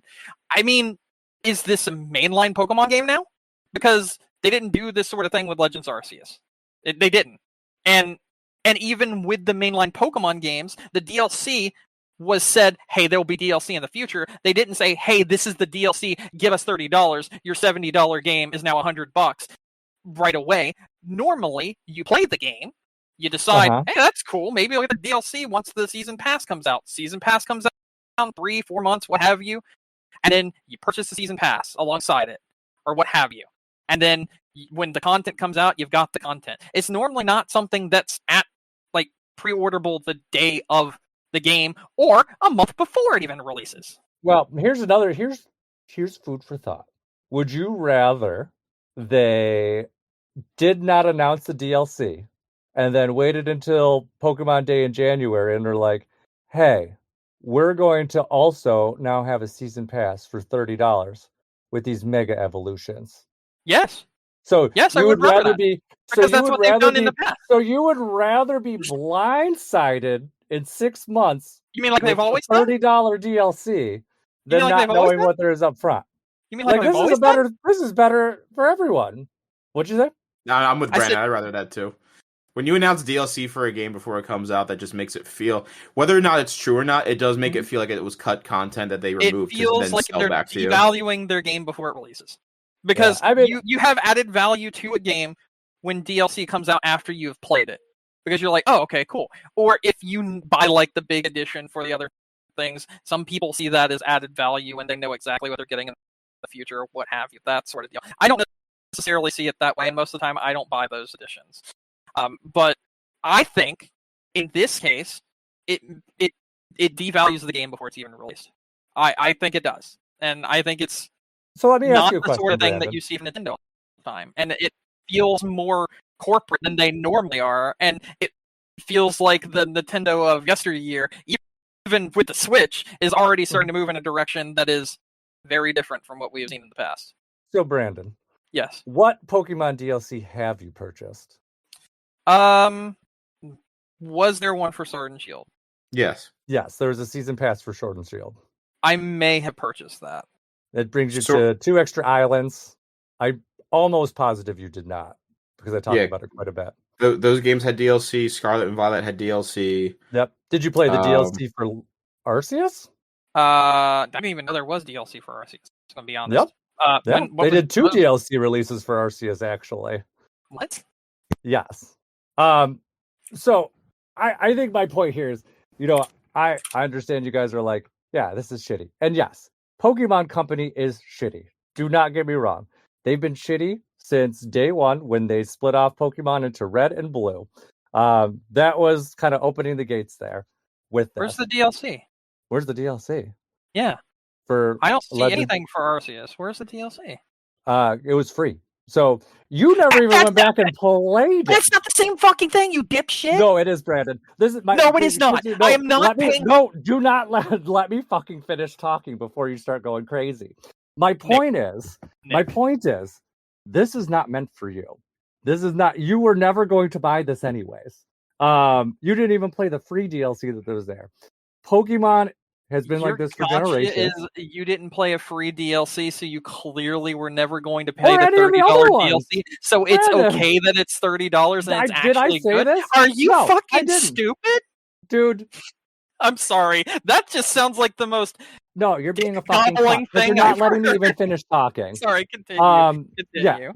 No, because my point is, like, I understand that you're upset, but you're like you're pearl clutching for something that you don't even care about. Like, people who play Pokemon, they're gonna buy this. They don't give a shit, and they're probably happy that they know about this stuff beforehand, so they know what they're looking at. And yeah, I understand. It is shitty. It is shitty to, kind of announce this stuff and be like, hey, here's a $30 DLC. But, like, it's no different than what people have gotten from Violet, no different from what people got from Sword and Shield, no different from fucking Pokemon Emerald back in 2000 and whatever. Pokemon has always been known to do these kind of like elaborate, third editions or DLCs. Everyone knows it's coming. It's shitty. It's there. But at the end of the day, though, it's one of those things like, if you know you're going to buy it, you're going to buy it. But this DLC is almost purely targeted towards like the most hardcore Pokemon fans. Like, this is not like casual. So is this whole game. Mike, I have Pokemon tattooed on my body. I'm not paying $30 for this one release. Yeah, but did you get the other DLCs for the other ones? I did for Sword and Shield. Well, that's fair. Yeah. Sorry, I had goldfish in my mouth. I I've lost my copy. I feel like it's fair to Scarlet have Violet. criticism of something that is very clearly not good I for the think, industry. but I think the difference here is I think that they could have saved a lot of guff if they had just released it, like announced it at a later date. Oh Like, yeah, probably. Nintendo has shown us in the past that they have that- no problem keeping a game in their pocket for years. Yes. Right? Yes. Except for I think- Pokemon. Because Pokemon leaks like fucking crazy. Leaks, not announce. Leaks and announcements are two totally different things. Two different things. But I'm saying like I the think- the how do I put this? Everyone knew DLC was coming. There's a good idea of what this DLC already may entail. I agree that people knew DLC was. It's like people always knew that they didn't need to announce another Elder Scrolls game because everybody knew an Elder Scrolls 6 was like they didn't think that Skyrim came out and they were like, I guess we're done. So like I knew like yeah, DLC for this game was coming, but I think the problem is not so much so that people knew it was coming. I think that the optics of it is that when you announce a DLC for a game before it even comes out, it feels like, whether it's correct or not, it feels like it was possibly cut content from the game. Yeah. And I feel like I feel like to avoid a lot of guff, especially when you're announcing a bunch of other bullshit in this direct, I feel like the better way to go about it is to be like, hey guys, in a few months when you guys have kind of like settled into this, then we'll put this out. That's what they've always done. That's literally yeah. what they've always done, like clockwork. And I mean, like a few, not like a month later, like Donkey Kong's DLC. I'm talking about like a few months later. Like let's let the game come out. And like I said, I think just from a viewpoint of let's not look shitty by announcing a DLC for a game that's not even out yet. I think just pushing that off a little bit saves so much aggravation. And again, especially when the prices of these things have been hiked up because now the excuse is like, oh, well, there's more content and, you know, the games are a little bit more demanding to make, which I totally get that. You know, you're not making like games for the 3DS anymore. Like obviously everybody wants these games to be 4K high res, 60 FPS, 120 FPS, whatever. So I do get that there's a cost that comes along with a higher resolution game. But I think again, this is now $100 game at launch, and that is kind of shitty. But again, I think you could have saved yourself a lot of guff by pushing that off. And for the record, like, yeah, I agree. Like when Borderlands 4 came out and they have a gold edition, that's shitty. Like stop. Like that's even more shitty than this because you're selling me DLC that I don't even know what's coming yet. Like that's that's very shitty. Crazy. But it doesn't mean you shouldn't criticize something like this. Like no, if for sure. something's bad for the industry from someone else, then it's gotta be bad for the industry from here as well. Otherwise, you're just being a hypocrite. And I don't want to be a hypocrite. I can like something or it can be not for me or for me, but it's still not good to do that thing. Like it just I think the timing sucks, and I think it goes again. I think the game is built this way on purpose. Like, have you looked into this? No, not really. We don't know anything about the base game yet. We do not know anything we do. about the It's DLC. literally on the website. We do. We know there are seasons that are in chunks of months, and each season you get one mega evolution of the starters, and then that's the online thing, later, Brandon. That's what they already do with Scarlet and Violet. It's not anything different. That's the only way to get the mega evolution versions of your starters that they advertise the game with in the first place. It's the only way to get it right now. They've been doing this stuff again. Pokemon's been doing this for years. They did the same thing with Scarlet and Violet, with different things. Like there was actual like exclusive Pokemon that you could only get through like the Terra battles or whatever. And yes, there they were limited ranked times. Mode. There was also things you could only get in the ranked mode as well. And you know what you had to do to get them? You know how much work you had to put in? You just had to participate. You didn't even have to fucking win anything. So there's no reason to get upset about those things now. Yes, it is obnoxious that those things are there. But again, this is how Pokemon's company's been operating. And this is not me saying that it's right. You guys are, I feel like I'm getting pushed into defending this. But like, all I'm trying to point out is this is how Pokemon company has been operating for decades. Like, this is not anything new and surprising. I think this is really just drawing to light what's been going on for a long time for a lot of people. Mm-hmm. this is not anything new for Pokemon Company at all. Like what was it? Waking Wind and like Iron Wake or whatever the fuck it was called. Those Pokemon you could only get from those Terra raids. I think they did bring them back for a limited window later, but they were only open for like a month each, and each one was a version exclusive. So if you wanted to get the other one, you either had to trade for it or you had to somehow get into a Terra raid with someone who owned the other copy of the game. Yeah. So that's even an extra thing. I think they gave away, if I remember, I don't remember which Pokemon it was, but one of them, I know they were giving away like exclusive shiny versions of like legendary Pokemon. Legendary? Yeah. And it was kind of the same thing. But really all you had to do was just participate in the online mode. They're trying to draw people into the competitive Pokemon because I think they feel like that will just suck away more money. So weird. It just feels so weird to try to draw people into competitive Pokemon, especially with the game that's not supposed to be the mainline Pokemon game. That just it feels odd, you know. But it's because everything is moving towards Pokemon. What's the one that's coming out next year? I know what you're talking about. Champions. They want to combine everything into that and then make a shit ton of money off of it. Yes, and that is what they're 100% drawing towards. Yeah. So, like I said, I don't disagree with any of your points. Like, yeah, could it be nice if they do? Would have been maybe softer or more palatable if they announced it later? Sure, but I do really appreciate kind of knowing what they're announcing beforehand as well. It's kind of nice, especially if you think about things like season passes and things. Like, and also because they're pretty clear about it, if you're going to buy it or not. But like I said, people who are going to buy this really at the end of the day are going to be the most hardcore Pokemon people because they want those exclusive things. I probably will end up buying it just because I like to collect those things. So can I say something about this?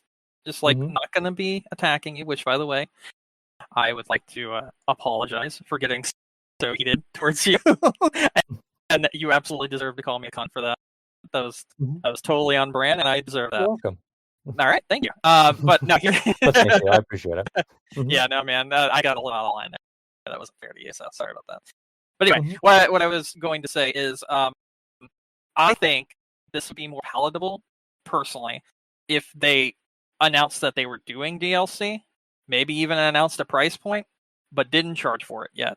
Like, it wasn't a thing you could pay for right now. Like, this is going to be in the future. Enjoy the game now, and then we'll see what comes in the future for Pokemon. Something like that. That feels like the kind of whimsy and the kind of shit that Nintendo has always been doing. They've always done that sort of thing. They've always kind of disguised their corporate greed a little bit better than they are this generation. This generation, Nintendo is starting to feel a lot more like Sony or Microsoft, and I don't like it. I really don't like it. Could I mentally rewind the podcast yeah, absolutely, like 6 months? Do you remember what your bold prediction about Nintendo was? That they're going to become a lot more like Sony or Microsoft? Well, no, you literally said that they were going to be in a position within 10 years, and you were really adamant about this, where they would not be able to support, kind of like basically be affordable to live on their own anymore and have to branch out to other systems. Yes. Nintendo is obviously doing anything they can to avoid that. And you know what? That's right. You're right. You're 100% correct. I don't like it. Yeah, no, you don't have to. And I can tell you exactly where this switch flipped. I know exactly where it is because I thought about it last night when I was laying in bed. Okay. This happened in, what was it, 2017, when they moved to the Switch. The Switch obviously started off promising. Yeah. But then they never changed the price of Mario Kart. And they left it where it was. And instead of it, instead of needing that price drop to, the Nintendo Select to have it sell like $1 billion, or 1 billion copies rather, they accidentally left it the same price, and it still sold 1 billion copies. Yeah. And it went on to Patient become Zero the second best-selling game of all time. So Nintendo looks at that and says, okay. They're like, how's the player's choice of Mario Kart 8 selling? They're like, the fuck are you talking about? Yeah, exactly. They're like, oh, player's choice is $60. Great. We'll just leave this here.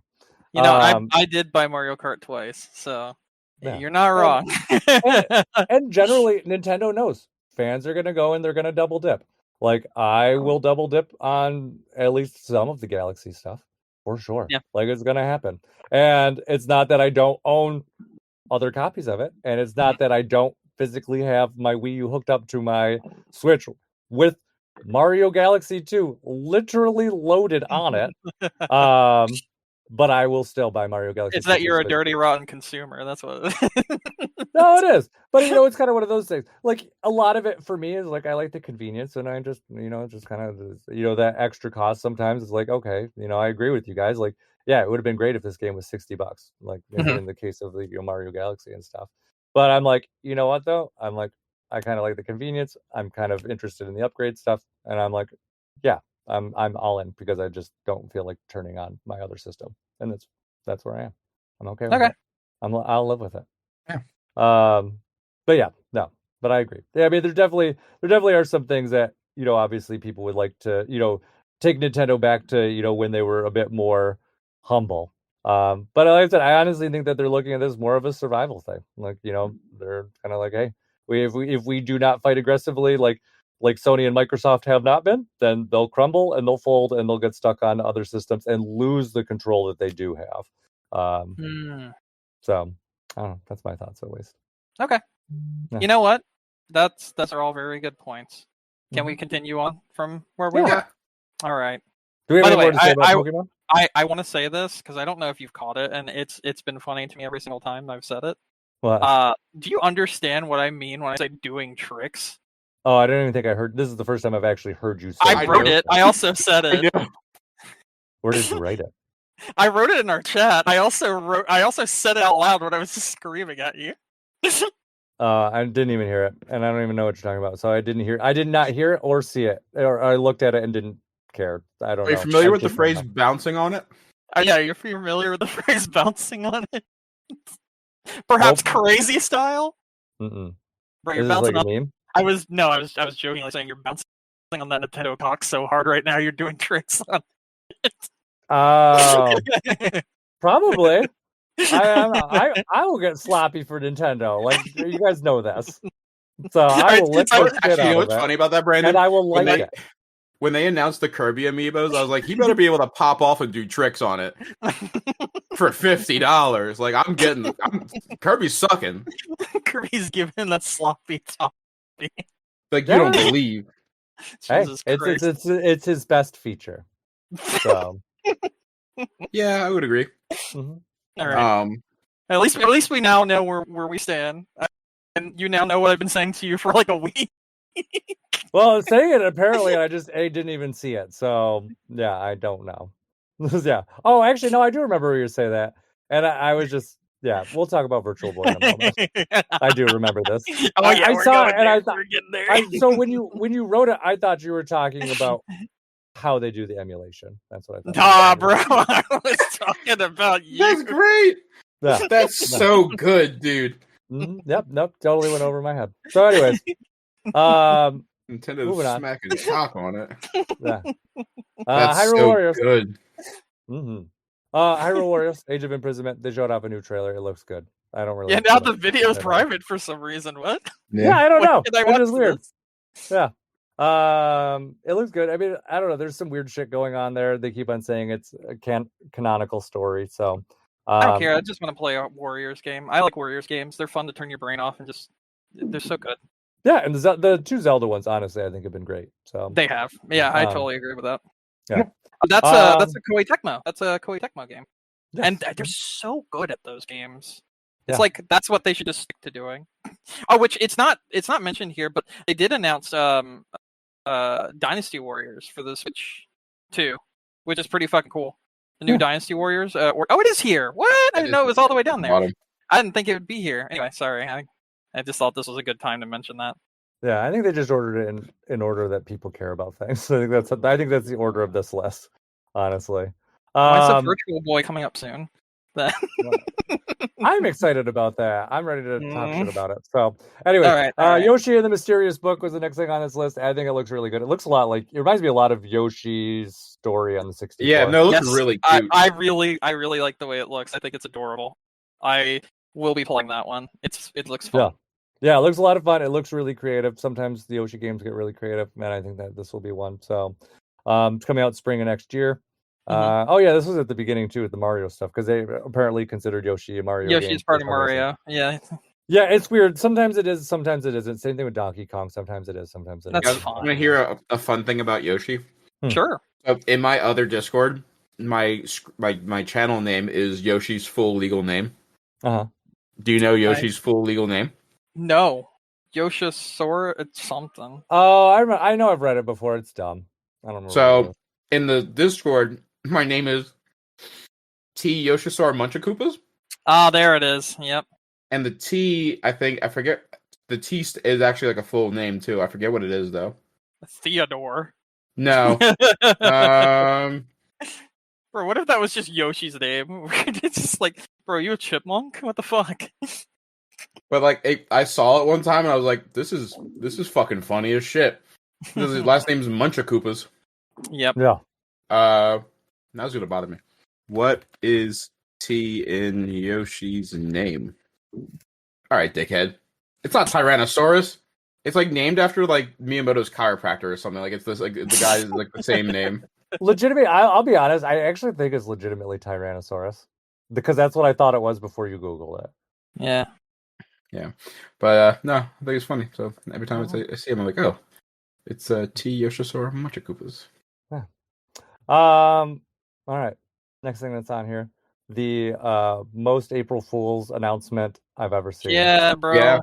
So Nintendo just out of the blue is like, hey, y'all remember Virtual Boy? Yeah, we're bringing it back, and you can get a fucking Virtual Boy shell to play it in. All 14 games. Yeah, all 14 games. Well, no, it's not even all games. It's just there are 14 games that they're releasing. There are 14 games. There are games that they did not. They cannot release Waterworld. Also, a Strange Omission, Nestor's Funky Bowling is also on there as well. All the Nestor's Funky Bowling fans punching air. Yeah. Yep. So that was not there. I think there was another game or so that I own that's not. It's a puzzle game. I can't think of what it was. Nothing that anyone's gonna lose sleep over, but okay. Yeah, it's like a match 3 kind of. So what I'm really curious about is how good the dock is. So my friend has a Virtual Boy. Yeah. Yeah. And I want to compare. And I've used one. Yeah, sadly. I want to compare. Well, when I get mine, I'll tell you. I can compare it with the real one. Do you have a real one? Okay. Yeah, he has a real one. I have a real one. Virtual Boy games. Yeah, I have a Virtual Boy in every US Virtual Boy game. Oh, wait. So. Wait. Yeah. You mean even Jack Bros? Yeah. Bro, what the fuck? What? That's crazy. This whole time, Mike's been a Nintendo whale, and we haven't known. That's whaling okay, for hey, Nintendo. you already knew. Like, don't fucking kid yourself. I own like 100 plus amiibo. Like, you knew that was a Nintendo whale. Like, don't. But no, a very wild thing. Yeah, but okay, hold on. Did you own Jack Bros like when it got expensive, or did you own it back in the day? I don't remember when I bought Jack Bros. I bought it. It was after release by. Is it complete in box? I don't think so. I believe I have the box though, and I think I have the manual. Okay. I don't. But I would probably, off the top of my head, I would probably just consider it a loose thing unless I found the other things. I think I have them laying around. But anywhere near $700 for it? Oh fuck no! I paid. Oh wait, is that that's Jack Frost? Yeah, that's the Atlas game on Virtual Boy that's worth like fucking $2,000. Oh. Yeah. Okay. Yeah, man. You know what's crazy? Jack Frost, whenever I see him pop up, it's always unexpected and against my will.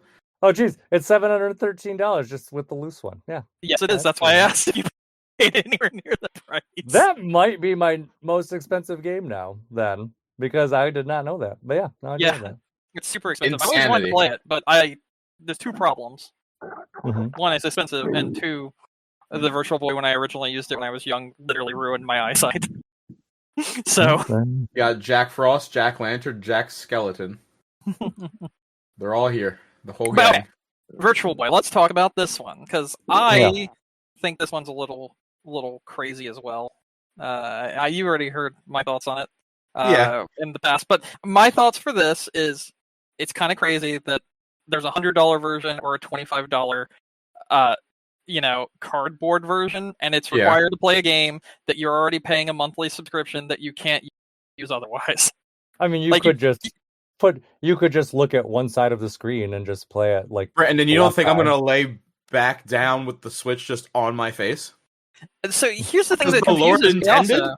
We Mhm. literally saw in that direct 2D footage of Virtual Boy games.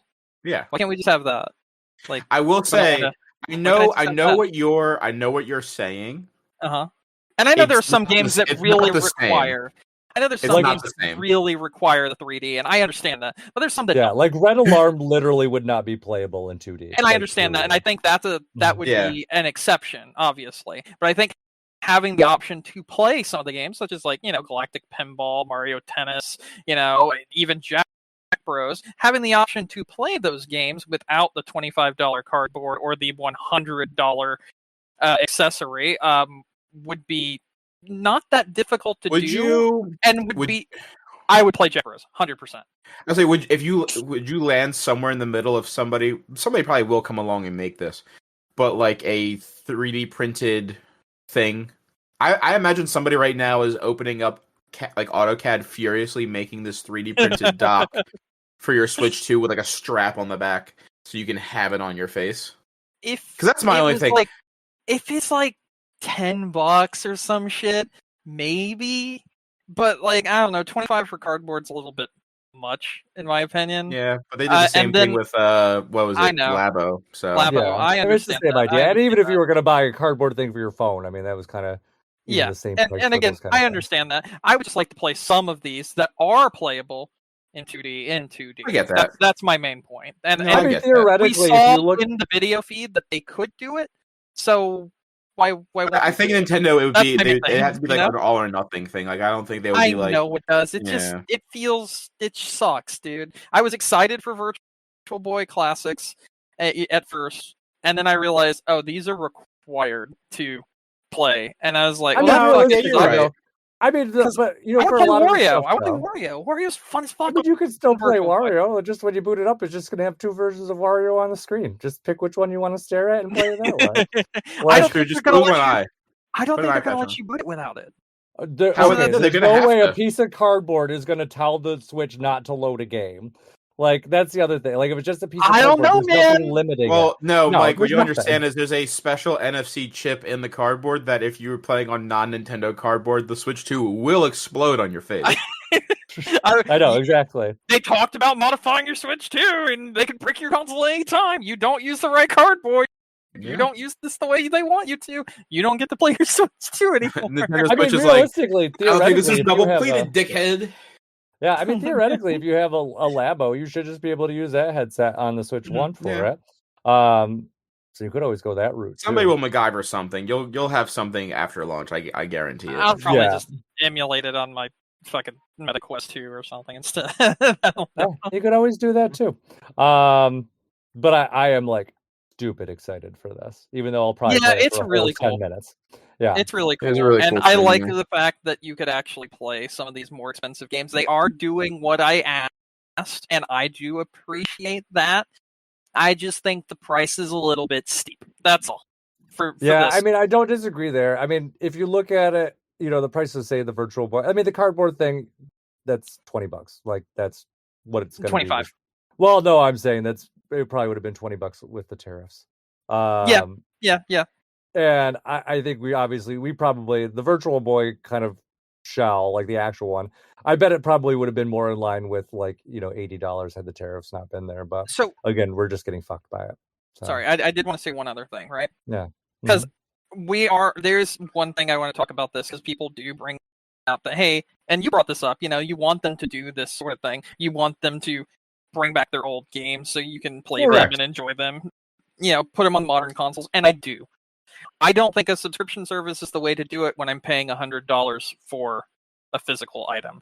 I think if I'm paying $100 for a physical item, there should be some way I should also be able to play a physical version of these games. Sure. Because a subscription service can go away, and then I just have a $100 paperweight. Wow. No, you have a $25 paperweight. You have a $100 figure. But. Yes. But. Yes. Theoretically. Yes. You should still be able to get some use out of it, even if the service disappeared.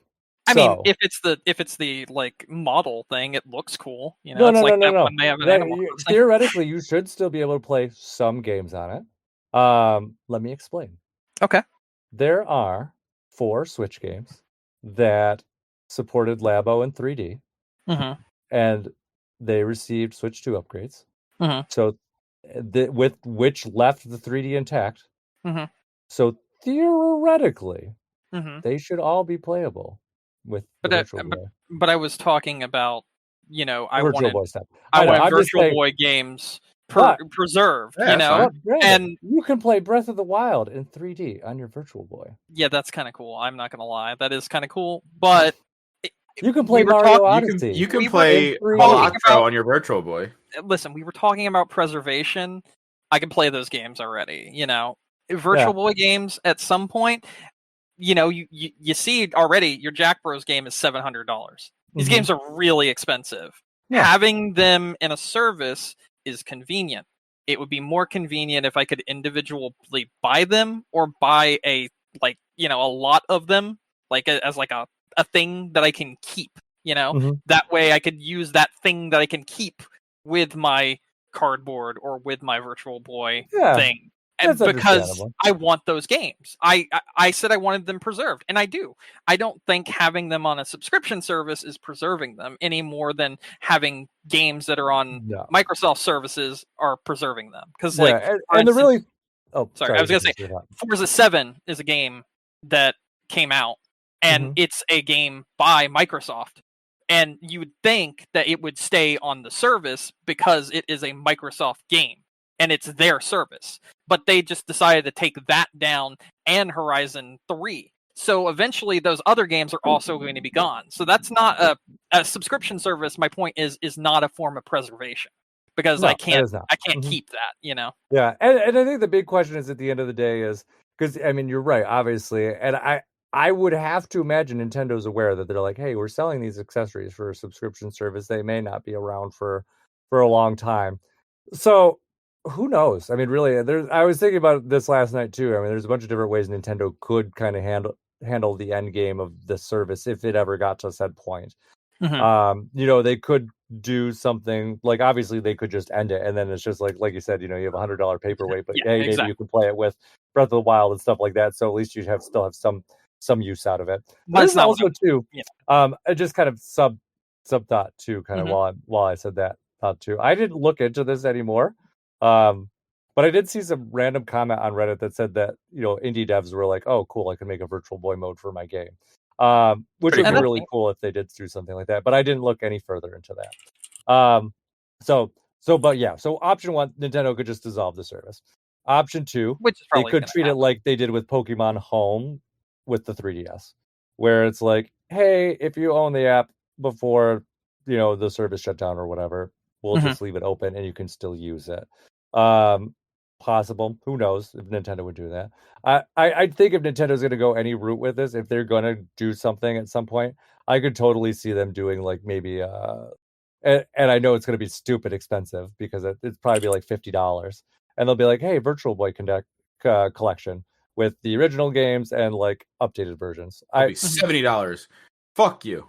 Yeah, and they'll be like, "Oh, look, you can play the original Wario Land and Wario Land in color," and they'll be like, "Wow!" If it's 14 games, I think 14 games for $70 is actually a very fair price. It sounds nice on paper, but it's like you're talking like 14 like NES games. Like it's not aside from Wario Land, most Virtual Boy games are not going to keep your attention for more than 10-15 minutes.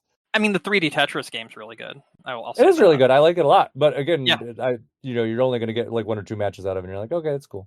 Yeah, I mean, that's fair. I'm just trying to look at it as a value proposition. If you have 14 games, I mean, hell, Jack Bros alone, is a $700 game. But if you had those other 13 games there, and it's like a little collection, and then somehow you can use it just as like a cartridge or whatever with your Switch 2, and then use that with your Virtual Boy, or use it with the cardboard Virtual Boy. If you had that ability to do something like that, I think it would be a lot less of a bitter pill to swallow because of the price. It is also possible they could do that down the road. If you look at something like Tetris 99, they did offer purchasable long-term content for that game for people that wanted it. So you could play it offline and play the Tetris 99 modes. They did do that because that game's awesome. They also did the same thing with that. Pac-Man 99. Mhm. So it is possible that they could go and do something like that down the road.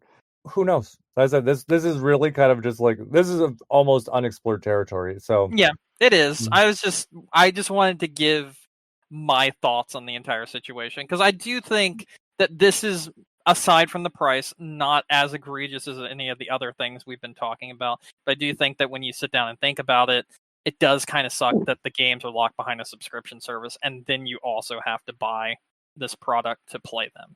That's my thoughts. Yeah, but Yeah. on the flip side, you're already paying for the subscription service, and they're And not that's changing the price and to that is increase it. So that is totally fine as long as they don't increase the price like you just said. But also, again, I'd like to have those games, not just yeah, on the and maybe they'll subscription do that service. down the road. But it's And I also hope they possible do. too. I hope they They do. might. I also just kind of with that off comment, I'm like I totally could see some really cool indie devs making some awesome stuff for this if Yeah, they wanted to. yeah, they definitely Um, could. yeah. So we'll see. But at least for right now, I'm cautiously optimistic to play all 14 games in 2028 when they slowly trickle them out over 7 years. Yeah, that's also a fucking thing. Yeah. So Yep. yeah. All right, let's kind of do a little fast mode for these next few then, because we've kind Okay. of gone through most of the talking points. Tamagotchi Life, Living the Dream. Got to see more from it. I think this game looks great. You know, if Looking you like this unhinged kind of as game, ever. it looks very fun. This next one, which I do think we need a little bit more time, Donkey Kong Bonanza DLC. Nick has kind of alluded to this a bit, and I kind of feel the same way. I feel that it was a little bit too early to announce DLC for this, and the fact that the game was in development for 7 years, this does feel like content that could have just been included. I've also seen people that have done reviews of this content, and they quite literally said it feels like and even talks to you like it is content that is excited that you finished the game and unlocked it. Ooh. And not DLC. Very cool. And that is not okay, in my opinion. So because apparently the island is like kind of barren. I mean, I can talk for the most part. Yes, go for it. I don't. So because obviously I came into this at the end game, so I can't really say what it says to you in the game. Mm-hmm. Kind of as you approach it. My understanding though is, if you have, how do I put it? So if you beat the game, mm-hmm. It shows it to you in a different way compared to if you had not beat the game. So It does let you go there earlier. Okay. But it is it will the context of how it shows up is different each time it does. Okay. So like if you have not completed the game yet, they'll be like you can go here, but if you have completed the game, it'll be like, hey, I think Void Kong or whatever the fuck his name is. They'll be like, oh, he's on the island now. Go and see what he has to say or something. Yeah. So there's that kind of stuff. I do think that, there's a couple different points of contention with this DLC, obviously.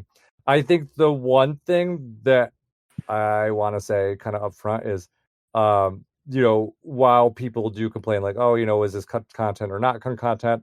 I will say that 2 weeks ago, not a single person complained about a lack of content in Donkey Kong Bonanza. That You're was not correct. a complaint about this game. So that's people being like, oh, it probably was after the fact. And especially when you look at stuff like, what they offered, after Mario Odyssey, because they had like the Luigi's balloon thing. For me, if I'm going to compare this to anything, it's closer to the Splatoon 3 DLC. Okay. In terms of what it offers. Because very similarly, if you remember, Splatoon 3 is like, hey, you can go back to the old city.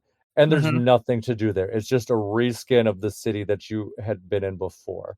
And then it gives you the roguelike kind of gameplay to play through. So the big mileage, may vary here for some people, especially because, well, I guess really in both cases, it's very different gameplay from the core game. So this is definitely this DLC is not for everyone. The island's pretty fucking cool. It's cool to walk around, but there is no major content in there. There's no bananas. It's just like, hey, it's kind of like a walking museum is how I had it described somewhere I saw. And I think that's kind of a fitting description.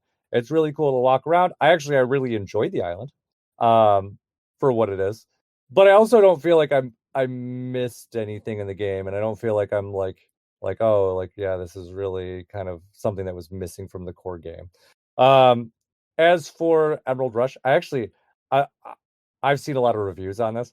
I actually think I like it like significantly more than most people do.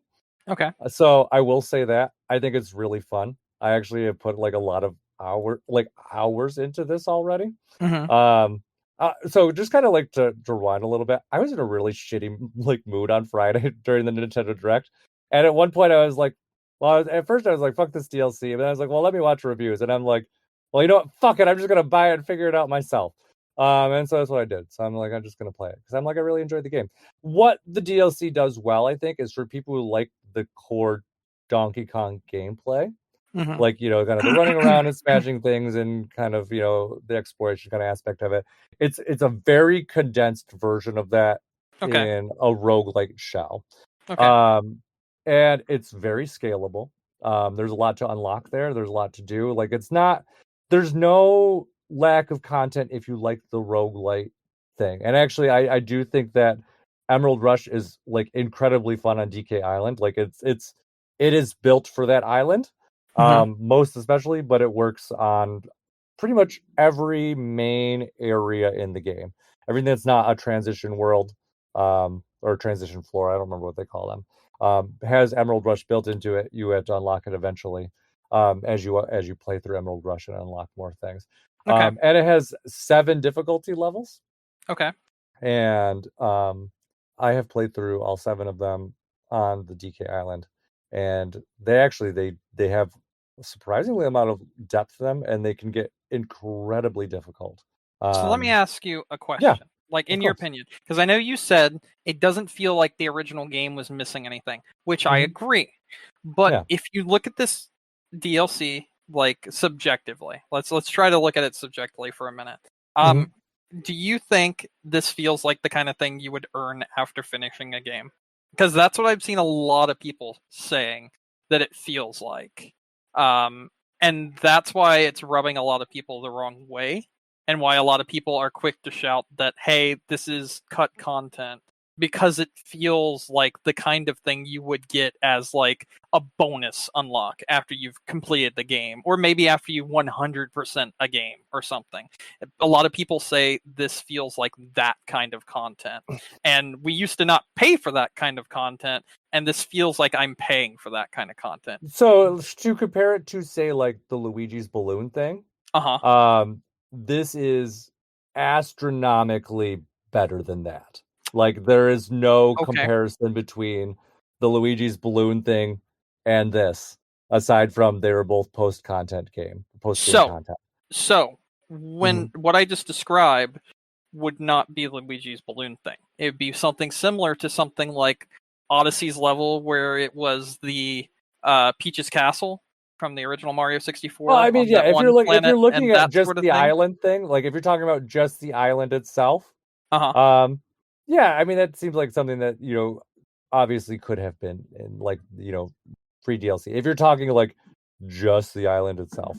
But also at the same time, though, without any additional content there, it's really, like I said, it's not really anything that it's just like a museum. Lot of value there. Yeah.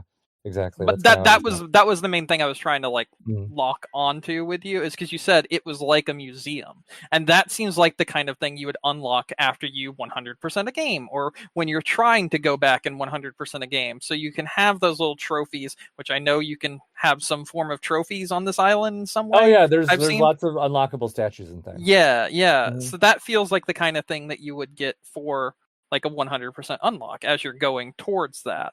That's why I was asking specifically, because that is what I've seen a lot of people on social media saying, like, I love this game, I really enjoyed this game, it's probably one of my favorite games. That's what a lot of people have been saying, and I don't feel like this DLC was worth it, and it feels like the DLC not necessarily is cut content, but is content that probably should have just been in the game as like a 100% or working towards 100% unlock. That's what I've seen people say. Maybe not. I can see why people would feel that way. I would say in certain aspects, yes. In certain aspects, no. I do think that the content that's here is more than just kind of like a free update DLC from, at least from where Nintendo is now these days. would a like if this was No Man's Sky, of course this would be a fucking free update. Like that's just kind of obviously where things are. Yeah. And I also would agree with people too. If they're like, hey, $20 is too much for this DLC. Yeah, this DLC is not for everyone, especially considering how dramatically different it is from the core gameplay. So I don't necessarily disagree with either of those points. And even too, if people are like, hey, I feel like this should have been, free end game content or, post game content, like I don't necessarily think that's wrong. But I also like I do think that Nintendo has put enough in here where they can also take the other side too and be like, hey, there's a lot you can really do in Emerald Rush. You get all this extra stuff with it, you get new music, you get new, collectibles, you can go to this extra island. My thought is, considering how long DK had been in development, I think that the island probably was originally planned. My guess, probably originally planned to be in the game at some point. The design changed at some point, and then just ended up becoming DLC. And then they built Emerald Rush kind of into the island separately. Okay. Would be my guess. Okay. But I don't, like I said, having played both, I do not feel like Donkey Kong Bonanza is missing out on content with this existing. But I understand, in the close proximity with where it is. But also at the same time, though, we are 3 months out too, so it's not like 2.5 actually, not quite 3, but yeah, 2.5. Did it come out in June? It was the later part of June, wasn't it? No, May. Wait, no. When was Donkey Kong? The Switch came out in May, and I thought Donkey Kong came out in June. I thought it was July. I don't even remember. Isn't that bad? Donkey Kong Bonanza came out July 17th. Oh, yes. Jesus Christ! Yeah. Okay, so it's been 2 months. It's been 2 months. Exactly 2 months, actually. As of tomorrow, it will be 2 months. Yeah. So before this released, before this episode releases, when the DLC released last week, it wasn't even 2 months since the game released. So that feels, again, kind of a little too close to the release of an actual game. And then when it's not really that much to it and they're charging the price that they are, I think that's what's rubbing a lot of people the wrong way. And that's kind of what makes me feel bad. Like, rubs me the wrong way as well. I think Nintendo's new current mentality is take the Switch pricing and add $10 to everything. I think that's where they are on everything now. Yeah. Games, DLC, accessories, everything got a $10 markup this generation, and they're just like, yep, that's where we are. Because I think, kind of even back to the Mario Galaxy stuff too, like I think if that did not exist, they would have treated it just like they would have treated, say, like the Metroid Prime remasters and been like 30-30, whatever. But because of the the premium, they're like 40-40, and then we'll give you a discount down to 70. Same thing with a lot of the DLC kind of like add-ons and like upgrades that they've been doing for a lot of the Switch games. They probably, in a previous generation, they would have charged $10. But now they're like, nope, they're 20, because that's just where they are. So I do not, if anyone's like looks at this DLC for Donkey Kong Bonanza and they're like, $20 is too much for me, I don't think I'm gonna get enough value out of it, and this gameplay is too different from what I enjoyed, totally valid. I don't disagree with that at all. And some people are definitely going to feel that way, and it's just not quite where it is, for a lot of those things. But I think, like, in terms of like what you're looking at here, like, this is very, very, very much like it's almost like a clone of what they did with Splatoon, where they're like, hey, here's the old city that you had, you can access it with this DLC, and here's a roguelite kind of mission game mode that you can play through. Okay. Yeah, and that's where it is with it. I have a lot of enjoyment out of it, but I know a lot of people don't. It'd be this would be an easier pill to swallow if it was $10. Because then it would make the full game $80, which is what I expected this game to be in the first place. And for the most part, I would be like, okay, I guess. I didn't pay $80 for the full game outright. I'll pay $10. I'll drop a $10. I'll drop a tenner on a DLC. That doesn't bother me. But at 20, it's not something I can see myself buying right now. But it is something I want to buy, and that's also kind of part of the problem. I really like roguelikes. I love roguelikes. And I love the idea of this. I am a target demographic for this DLC. And I'm looking at the pricing and I'm saying no. And that's actually not good. if you're trying to sell No, stuff. exactly. And especially too when you're looking at like something like Hollow Knight just came out for $20. Yeah, Like obviously you're gonna get a lot exactly. more value. Silksong just Yeah. came out. Yeah. Yeah. The one thing I will say about this, if there's anything I can say about this DLC, like I said, I genuinely enjoy this. And I think my least favorite thing about this DLC is that so many people are stuck on, should have this been included in this game? Is it too expensive? And there are valid points. But I legitimately think this game's a lot of fun, and I think that there's a lot of people who would really enjoy this. I think I would, but I wish I can't. For I that wish price. more people were open to it.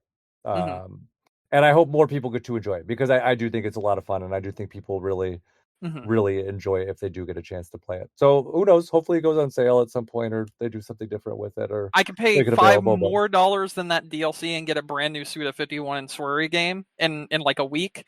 I can pay $20 right now and get Silksong. I could.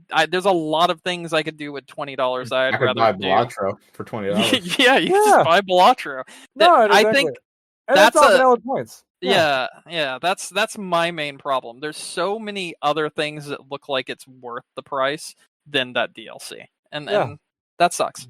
No, it does. But I, like I said, and even for what it is, I wasn't even sure if I would get a lot of enjoyment out of it. But it's surprisingly something that I've just even found myself kind of like going back to and getting sucked into, and I'm like, I'll just play it for like 10 more minutes, and then it turns into like 3 more games. When I saw the direct, I said, if this is $10, I'll buy this. It wasn't, and I'm not buying it. That's just all it is. If it drops to 15 at some point and I have extra funds and I've already bought everything else, yeah, maybe, but I don't know. And plus, anything Nintendo related dropping in this day and age, that's not fucking happening. Yeah, I mean, they do sales, but it's just usually very specific windows. So but we don't know if we're going to see those kind of sales for the Switch 2, and I don't think we will. I don't think we will, honestly. Hard to say. I mean, they're still discounting like the Switch 1 stuff pretty well. Yeah, but it's and technically you can get Metroid Prime 4 using your vouchers. Yeah. I mean, and that's pretty cool. That's pretty cool. You can use it for the vouchers. You can use the same thing with Pokemon. You can go that route too. Yeah. So there are options, but yeah, I mean, we'll see. I think honestly, our first kind of real insight to what Nintendo's going to do discount wise will probably be Mario Day. I think once we see that, we'll be like, oh, is Mario Kart World on sale? Yes or no? But we'll see. But yeah, I do think that for people who do really like Donkey Kong Bonanza and really are kind of interested in roguelike stuff, I think that they will fucking love this because it's really fucking fun. But if you don't like roguelites, then yeah, this is not for you, and you're not going to get any money out of it, and don't bother. Yeah. So. All right, there's my 2 cents on it. Okay, I'm glad we had that conversation because I think that one was important. We can kind of slide through the rest of these now. Yeah, the rest of these should be pretty fast. Final Fantasy VII Remake Intergrade. One thing I will say about this is you could buy a $40 amiibo, or you could buy Final Fantasy VII Remake Intergrade for $40 as well, and get a free pack of Magic the Gathering Final Fantasy cards. I know what I'm picking. Moving on.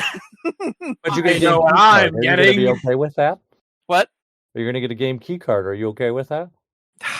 You're right. That is all. So basically, you're paying $40 for a pack of Magic cards with an empty card. So the normal price of Magic cards. Gotcha. Yeah. No, it's $7.99. I saw some today. I almost got a pack.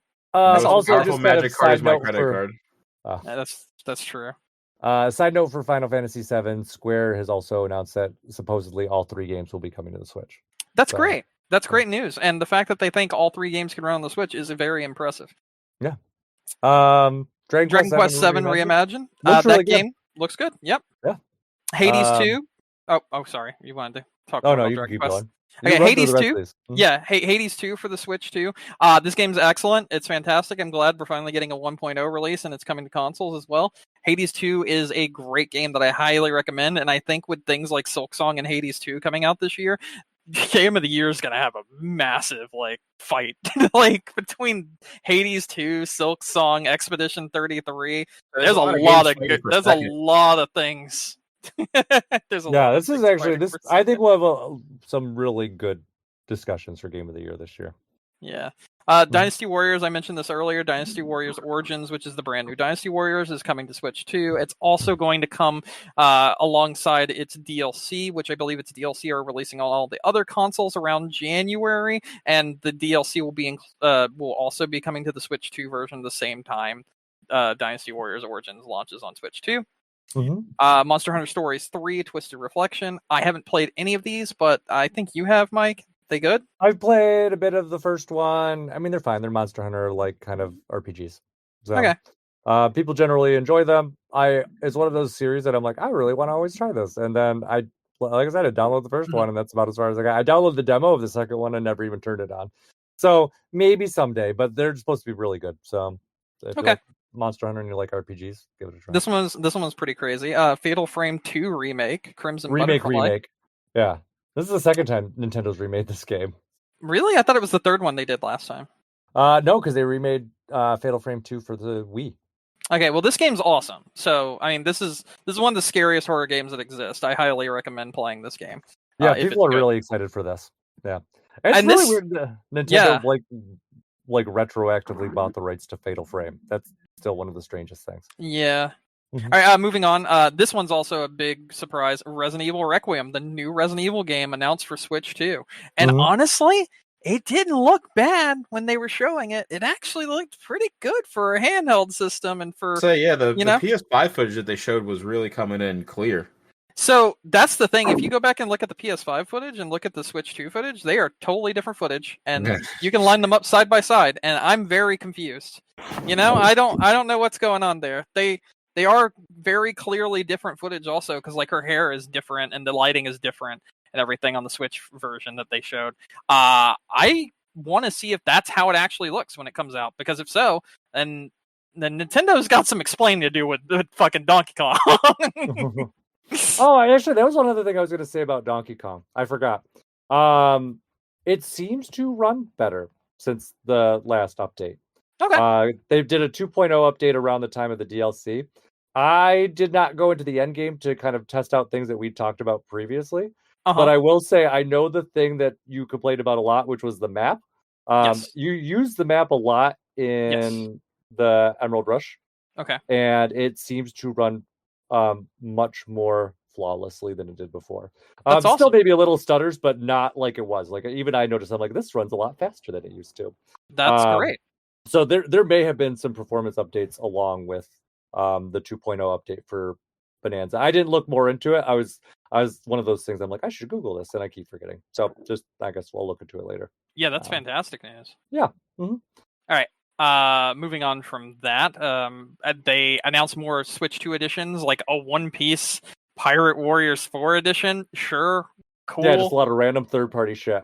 Overcooked 2, Stardew Valley. Stardew Valley's awesome. It's getting mouse support. That's pretty fucking cool. And Human Fall Flat, which is a very underrated party game. That game's really fun.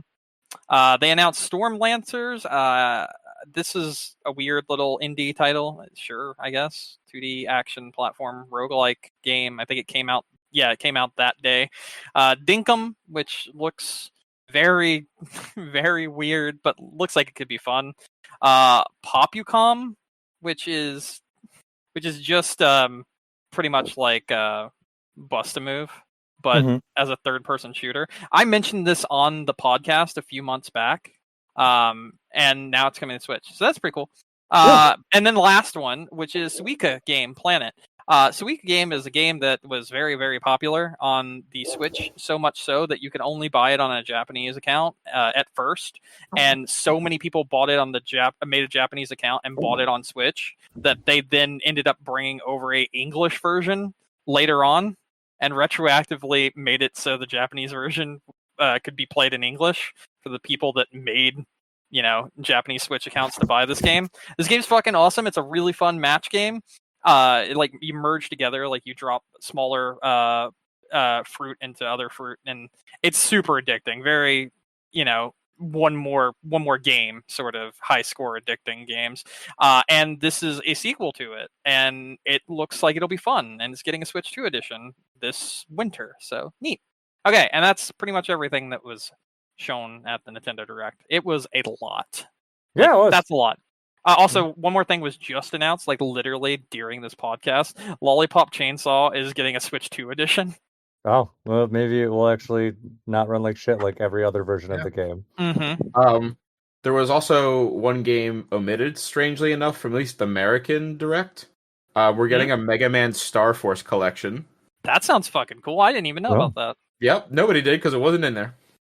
Why? But like after the Direct came out, Capcom updated like their stuff on like social medias and shit. Uh-huh. And I was like, oh, okay. That's so weird. Yeah. Also, a fun fact. I think this was today. If not, it was this week. Okay. But it is the 8-year anniversary of Samus Returns. Oh. Which also means that it is the 8-year anniversary of the announcement of Metroid Prime 4. That is crazy. Mm-hmm. Yes, 2 games announced on the same day, and one is having their 8-year anniversary. So, yeah. All right. Anything else you guys want to talk about before we wrap up? Good. No, I'm good. Okay. Wow. Thank you, everyone, for listening to us tonight. Don't forget to find us on iTunes, Stitcher, Google, Amazon, YouTube, wherever you get your podcasts. Send us an email, gamecrunchcast@gmail.com. And check out all of our old episodes on game-crunch.com. Brandon. Yes. Any final thoughts? No, I think I'm good. Okay. Nick? I am good. All right. Well, that said, my name is Mike Anastasia. Catch me online on Clash of Penguin there or on your favorite gaming console. And until next week, game on. Game on.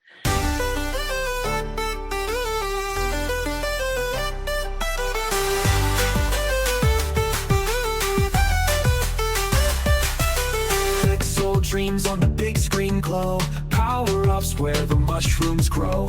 Warp pipes calling, let's it go.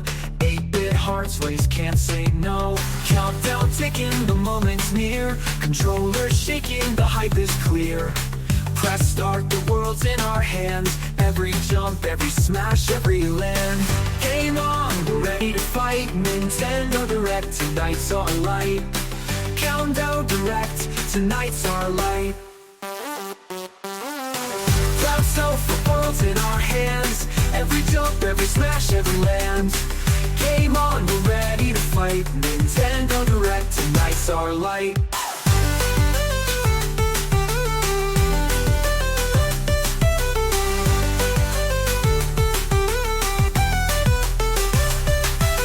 Clouds so fluffy with coins they gleam. Villagers dance in a pixel stream. Hyrule Fields or a space regime. Every reveal feels like a dream. One more trailer, what's next to see? The crowd is buzzing, it's ecstasy. Press start, the world's in our hands. Every jump, every smash, every land. Aim on, we're ready to fight. Nintendo Direct, tonight's our light. Countdown Direct, tonight's our light. In our hands, every jump, every smash, every land. Game on, we're ready to fight. Nintendo Direct, tonight's our light.